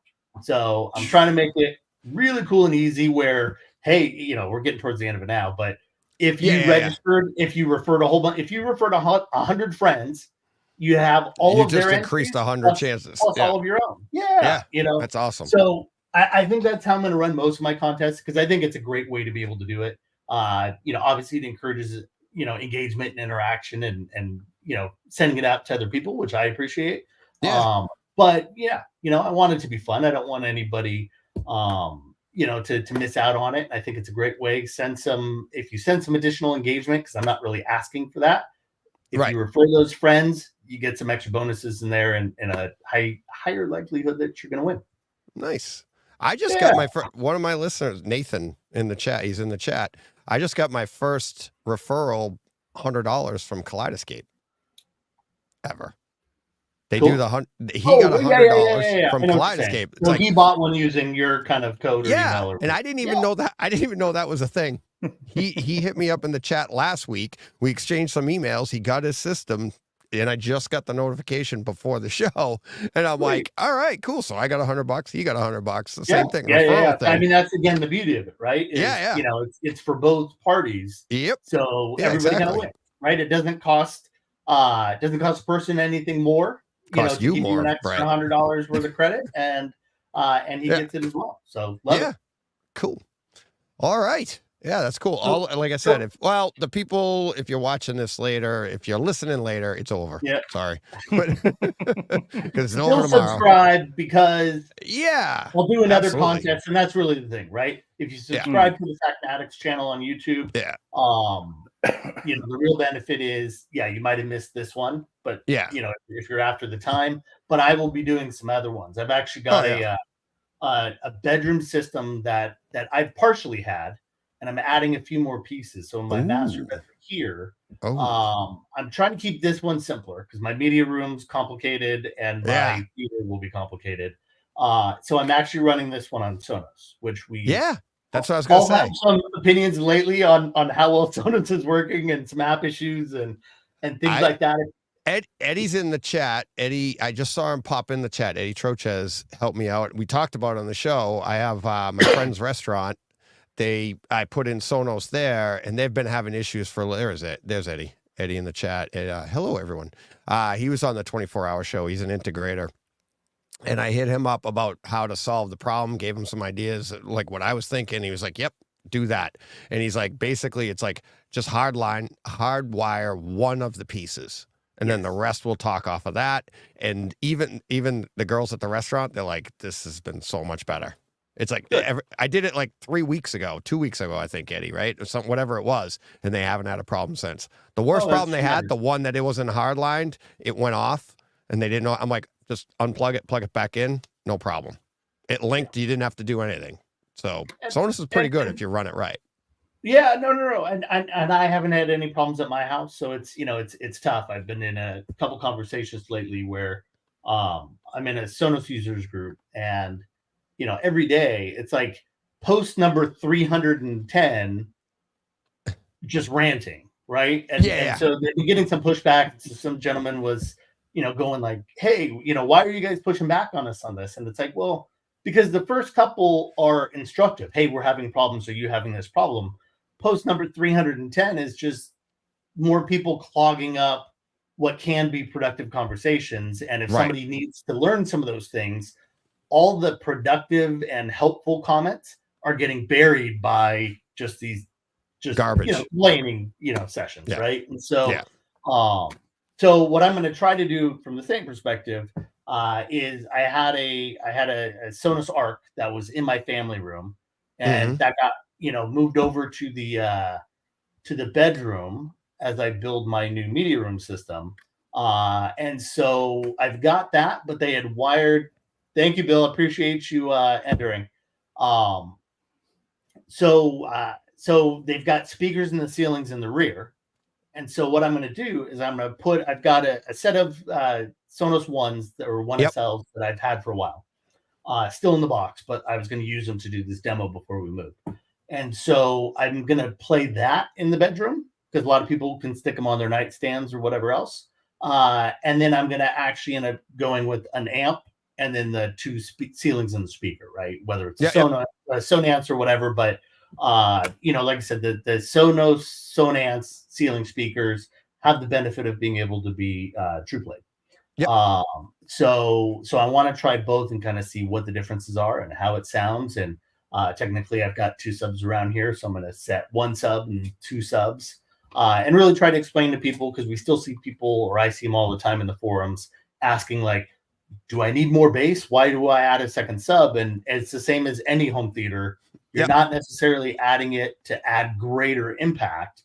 You're adding it to hopefully uniformity. And make it more uniform.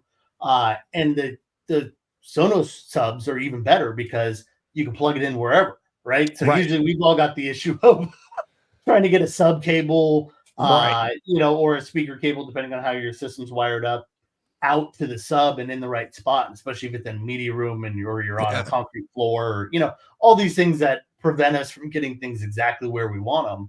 But that's what's nice about the Sonos sub is you really can put it on the opposite wall, for that second sub, and really kind of even out the modes in there. And so I think that's really cool. So I haven't actually set up a 2 sub in a room before, and this bedroom is fairly large, so it's I think it's about 18 by 20, so it's 18 by 16 or somewhere in there. I'll have to check it out, but so I'll be making a great kind of document through the entire kind of build on there and show people the different steps. So it's like, here's what it sounds like with 1 sub, here's how it measures on REW with 2, so actual data rather than just nice. It sounds good.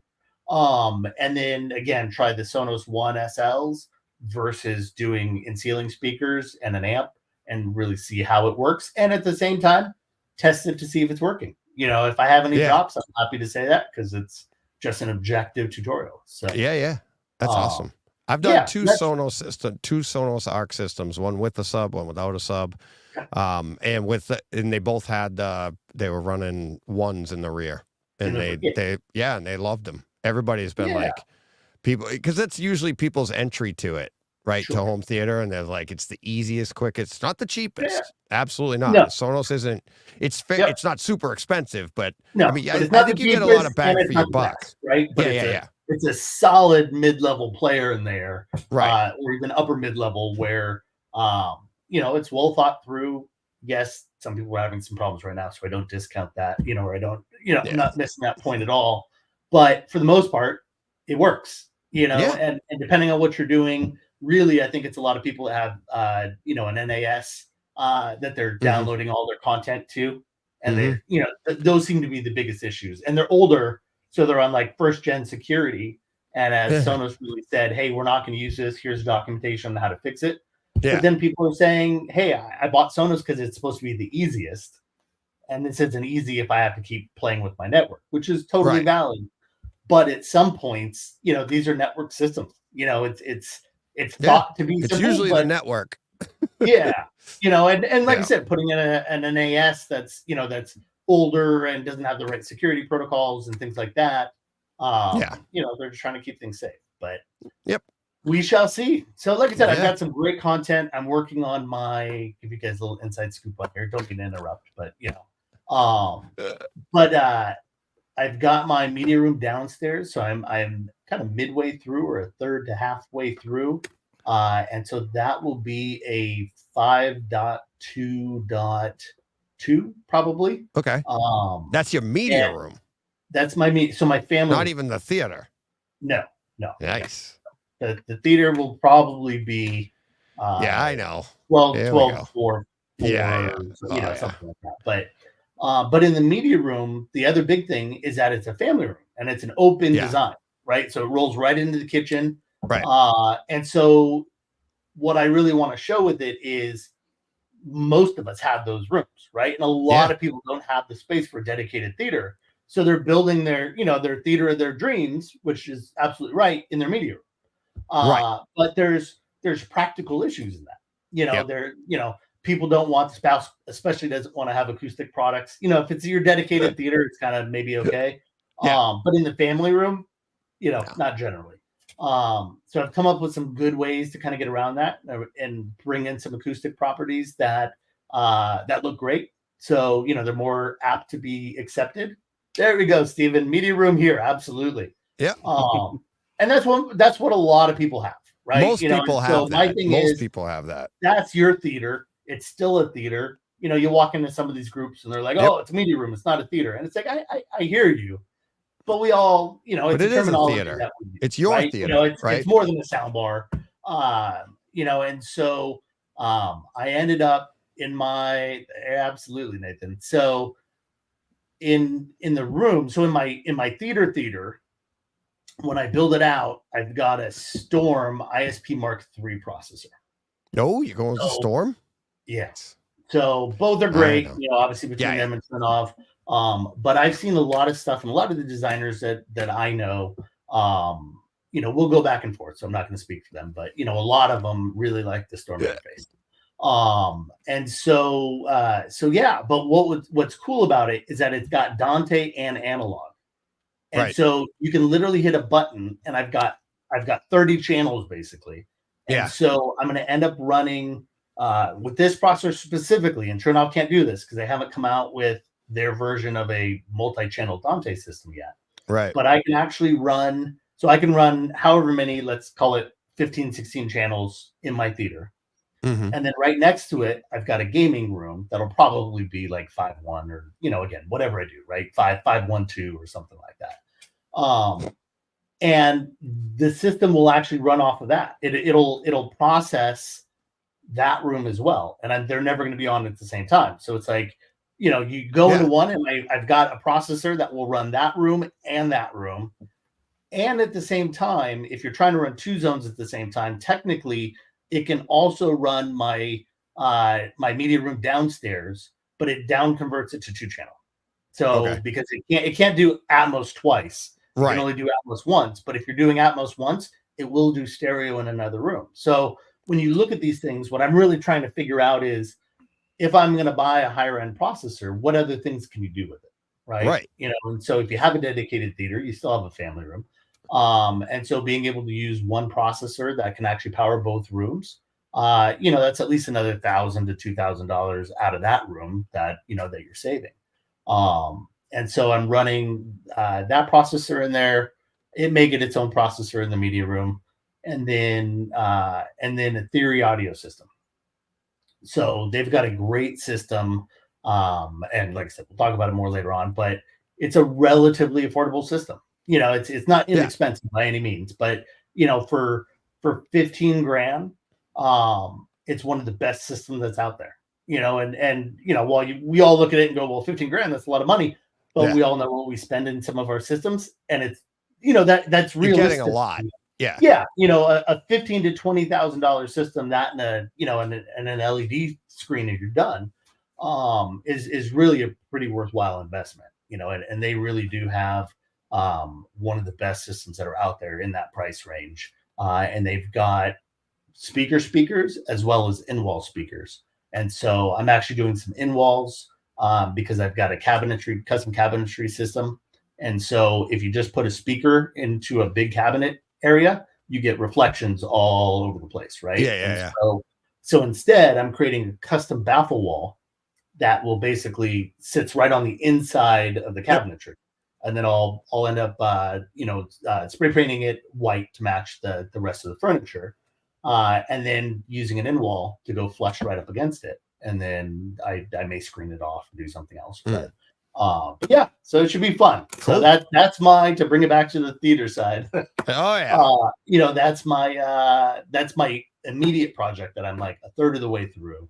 And then I got some lighting stuff to continue to update. Yeah. And then up to the theater. So like I said, should keep me busy through the end of this year, I think. Oh yeah. And I'll see you at pretty cool. Cedia.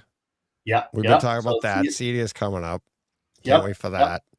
So yeah. Anybody we'll that talk. is going out there, like I said, we'll be in sound room 4 this year. So we're in sound room 10. Last year was 5. Oh, is it 10 last year? 10. Yeah. Okay. So last year it was sound room 10, and that was Seymour, Storm, Grimani. We had a Barco projector in there, Mad VR, and Kaleidoscape, right? And what this year? What do you got this year? Oh, so this year I know what you got. I want you to tell everybody who you got. I know. So this will be killer, and we haven't officially announced all this stuff out there. So TJ, you have the exclusive. But yes, so sound room 4 this year is again just absolutely off the hook. So it's going to be Seymour, because they're usually the brand. Like one person has to buy the booth, and that's a Seymour booth.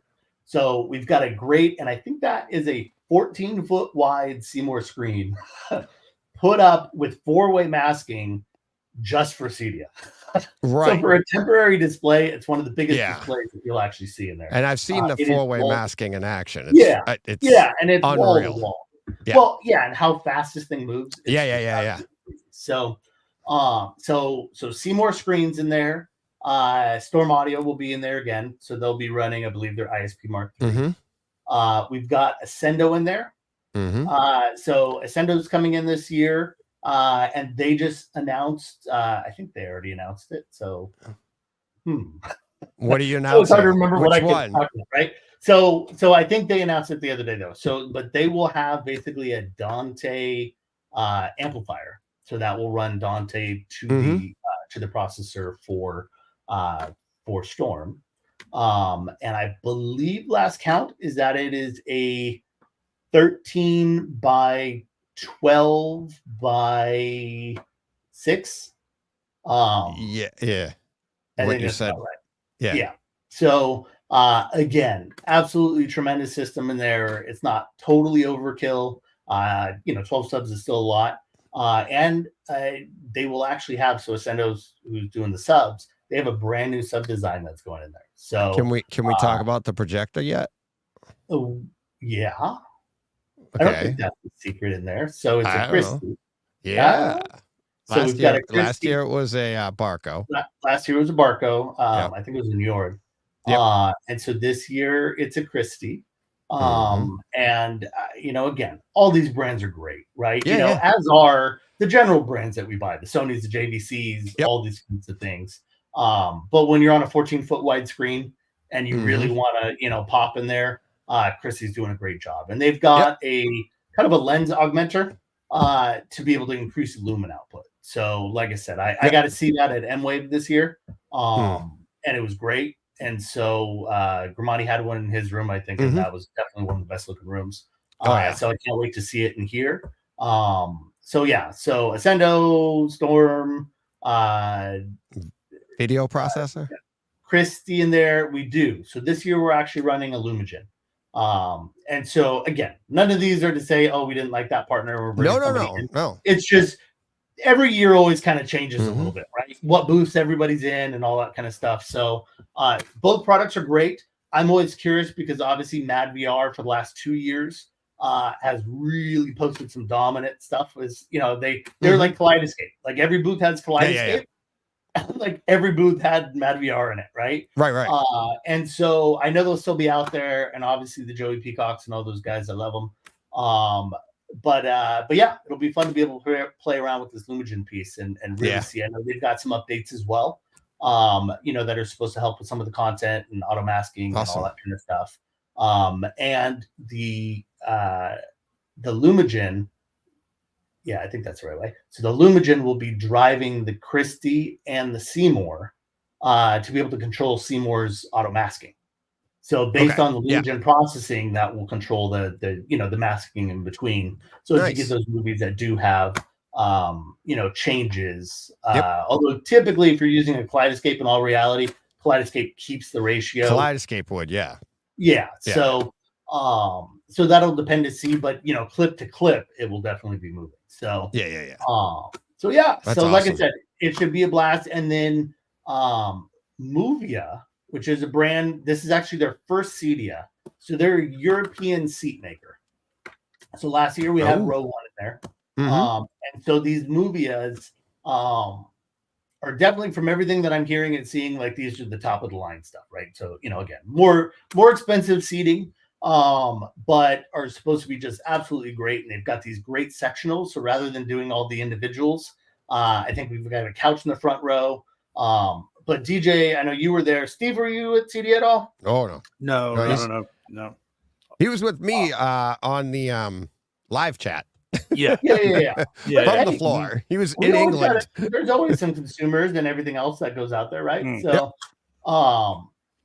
So this last year the thing was, we kind of ran, like, the room was only so big, and we had 2 rows of seating, right? So 2 rows of 4, so that's 8. And then we threw some director's chairs. Yeah, director's chairs along the back. Because we had 800 people come through the room. So the reality is, you got to keep them moving. People, it was like Disneyland. People were waiting 30 minutes. It really was. Get in the room, because you have, if you're doing a demo, it's 12, 15 minutes. So the reality is, even just to get one more section through. So this year, the booth is actually bigger, because the one issue last year, the room sounded great if you were sitting in the chairs or in the seats, but if you were in the director chairs, you were right up against the back wall and literally right on the rear subs. So anytime you do that, it was like proof positive that you don't want to put your seating up against the wall if you can avoid it, right? Obviously, some of us, again, it's a space thing and the rest. But you could clearly hear the differences in that. So this year, we increased the booth size so that we could do 3 full rows of seating and not have those people on the back wall. So now we'll be able to get, again, probably 12 people more comfortably and in a properly sized room for acoustics. So I'm excited to see it. Like I said, I think it's going to be great. And then, as DJ was mentioning, he'll be out there. So I know we've got some backstage stuff for him and other things. So I'm sure that you guys will all be able to check out, a nice in-depth review of this room, because it really is cool. And then I'll probably end up, I did this last year, doing a webinar, live series where we'll talk about the building of the room, and really dig into, like, okay, where are the acoustics? How are they there? I did one last year with Grimani because he did the designs, obviously. And so this year, I think it's Storm doing them. So Matthew Drinkline, who is amazing at this stuff as well. So he's calibrating the room and heading up the designs. And so we'll end up talking about the room afterwards, so that, again, I'll let you know, DJ, when we have it, because I'd love to have, all your listeners and let them go through it. But it'll be a blast of a room, and I think looking forward to it. I always love these rooms because then they give me reasons and thoughts about what I want to do in my absolutely theater, right? So so looking at the layouts, like we had drawings last year where you could actually see kind of placement of the acoustic panels and things like that. So when people have questions like, hey, what do I do? Where do I start? Well, the starting point is to either watch the video with Grimani for last year's room, or after September when I come out with the new one, then, same thing there. So yeah. Sorry, cool. I know I'm taking over here, you guys. That's what you do, Brett. It was like when you and I did the show, when we did Facnatics, it's like you and I were the only ones talking, and we're like 6 other people, and it's like, it's what we do. No doubt. Well, I love this stuff, right? This is a blast. I've been blessed to have 25 years of, in the industry, running stores, working for manufacturers. I've worked for Kaleidoscape. I've worked for Bowers & Wilkins. I've worked for Logitech. What do I got? I think I got my your resume handy. I do. It's my back wall. Yeah. The reality is, it's like, hey, look at that. This product was the last product that I built right before they kind of closed things down. But this was a pro version that most people haven't ever been able to play with, of a Harmony remote. But what I did, so for those that are familiar or still using it, because there's still a lot of people out there. Yeah, I still have mine. Until it dies or breaks, or I see them on eBay. So this one, the biggest issues, love it. Yeah, absolutely. So usually the issue is like the brain of the box has the big IR repeater on it, but it only had 2 outputs, right? And then they changed the size. So you couldn't just drop whatever, piece you wanted in there. And so this one actually had 6 IR outputs each discrete, so each Yep. assignable, and they were a standard 3.5 jack. Wow. So you could put whatever sensor or whatever you wanted in there. I had to run mine with a Niles system. I jumped it to a Niles system. Yep. So this one had 2 antennas on it, so you could actually get like 100 meters. So one of the complaints we always had was, well, what if I have a 2-story and my rack is in the basement, right? So it never gets 100 meters, DJ. It's like I know it's a half-life type thing. But we tested it. We were literally in the parking lot at Logitech, and with a remote and a system with a battery backup so that we could power it in the middle of the parking lot. And we were testing to see when it would, change the LCD on there and all that kind of That's stuff. awesome. So it was a blast. But that's awesome. It was a cool product. I wish, just like Harmony in general, that they hadn't shut all of it down. But but like I said, this was what was really cool. Was I got to take all the feedback that I had and all the feedback from consumers, from dealers, from everybody, and then build a product that was specifically what they wanted, right? I need more IR outputs. I need them to be standardized. I need better, distance. So if my, rack's in a downstairs basement or something like that. This really kind of fit the bill. And it was only $400. So it was really, price competitive for, anything that you're gonna do. That's what they really nailed on that. And that's why we all loved it so much. And it was so like user friendly and it was, They kind of changed the market and then dropped out of it. I mean, the reality is, objectively speaking, it was a $50 million business, which is huge by all standards of, most of where we work. But they're a $2 billion a year company, and video, so the gaming group and the video conferencing group were just taking off. And yet we had some of the best engineers. And so they really kind of said, well, okay, we're going to steal the engineers out of here and throw them over to VC and gaming. And objectively, I get it, but I'm like, it was still a $50 million a year business that I thought could grow. Right. As we were doing so many new things and bring it back to 100. But, even 100 is relatively small compared to some of those other groups. So, it's unfortunate. Hopefully somebody will come in. I know there's some good new remotes that are out there. That seem to be picking up and getting better. And I think as so many more products now are IP based, it's easier because you don't have to have the issues of IR running and all that kind of stuff. And so, I as soon as I get probably out of Cedia and some of these other rooms done, then I'll be adding, somebody's remote in there. I'll have a bigger control core system, but the goal is to be able to create, who's going to compete with, who's going to create the Harmony, remote type, under $400 kind of thing. And so I want to test a few of those, as I come back from Cedia to be able to kind of show people, hey, here's an objective thing from a guy who actually ran product development, for Harmony, and want people to be able to make informed decisions. So awesome. Brett, always awesome. We got to do a whole show, just you and I again. It'll probably be 3 or 4 hours long, but whenever people were talking in the chat at the beginning of the show, like, when's DJ doing Takeover Tuesdays again? Because I haven't done them in a month or so. I'm just doing the live right now, but maybe we'll do that. Was Joe the last one? I know Joe did somebody's recently. Joe did one. Joe and I did the one with Ben Goff. That was one. Right. I think the last one might have been Brent Butterworth.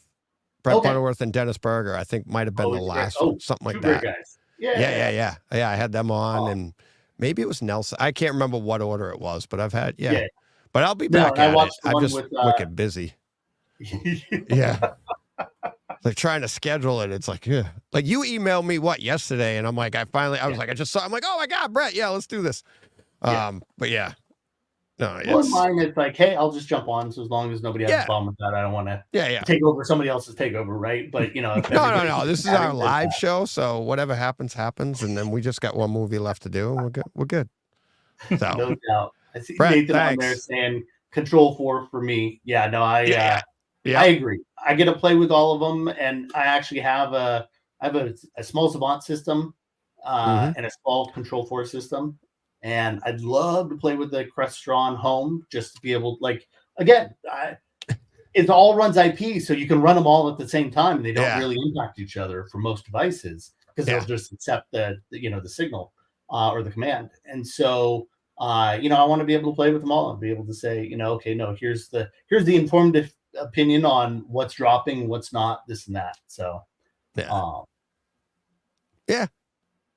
I looked at both of them, and I think I know why I like Control 4 better, and Savant's actually local to me here.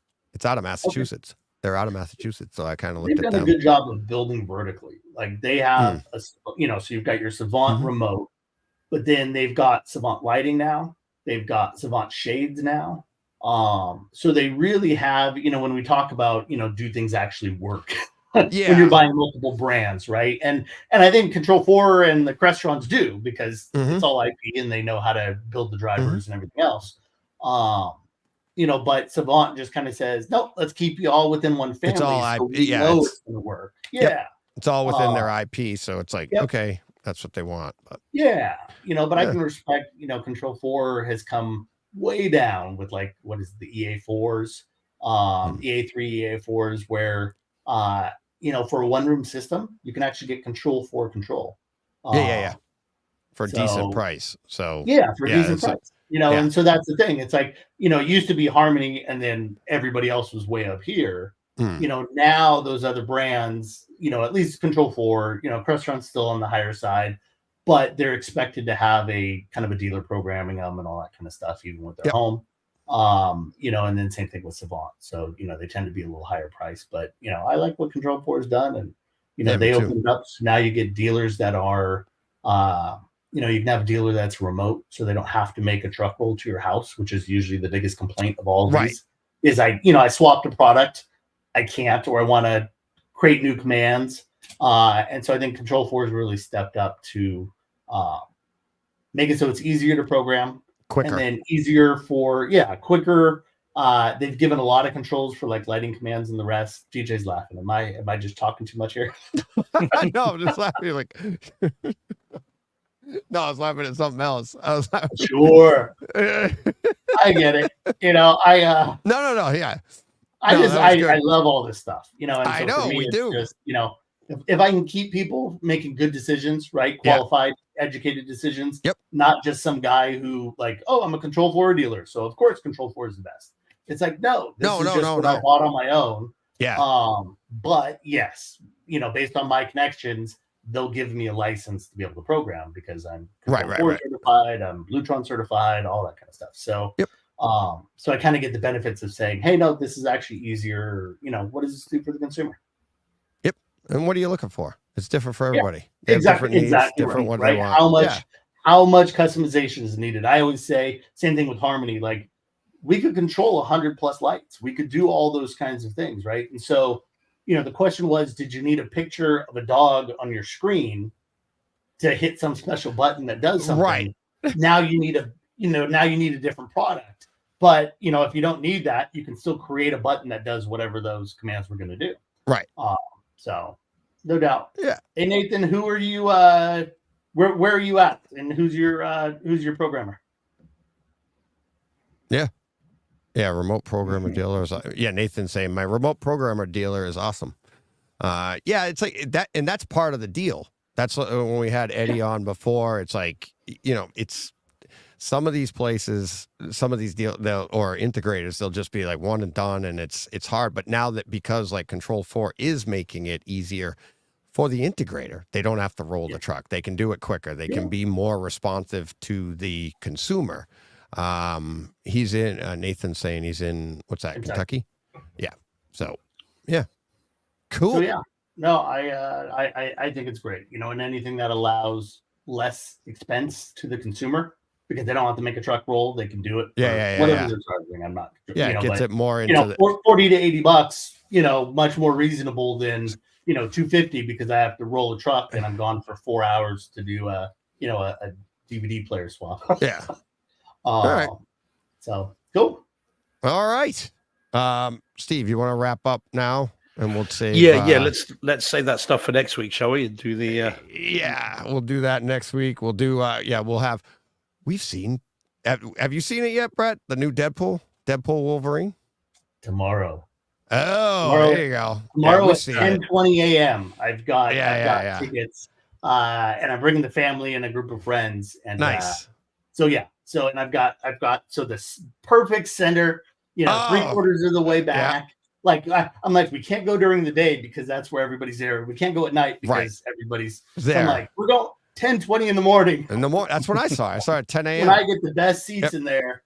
And it should be a blast. Have you guys both seen it or? Yeah. It was fun, right, Steve? Can you say that? There you go. Yeah, I can. Actually, you talk about taking friends.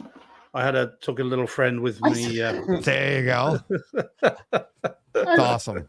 Yeah, it was a lot of fun. Steve and I will talk about next week. The helmets, they did a tremendous job of of building all these tchotchke kind of stuff that people want to bring home. And then they've been doing a ton of press stuff. I can't go 5 minutes in my feed without seeing something. Ryan and so looking and just really going at each other. It's a blast. But we'll end up. Luckily, it's not really a home theater experience we're missing out on here because it was a theater experience. So we'll be able to talk about that next week. We both liked it. So if you want to see it, and I'm sure Brett's going to like it tomorrow. But the chat's kind of going crazy. They're having a good time there. Everybody's like, good chat. Thanks. It's like, cause that's what we do. We just flip it and we'll roll and we'll do something else. And it's all about home theater and having fun. We even got some car talk in there. I didn't want to mention it cause Brett and I will get going again and Steve won't be able to get out of here. So, we'll get out of here. Thank you everybody in the chat. Brett, thanks for popping in. That was awesome. Go to the links, register, all that stuff. Get yourself a new pair of headphones. No doubt. Recommend a friend and you both get them. That's right. But we'll get out of here. Everybody have a great week. We will be back next week. And thanks again. What do you got to do? Go push play. What he said. That is right.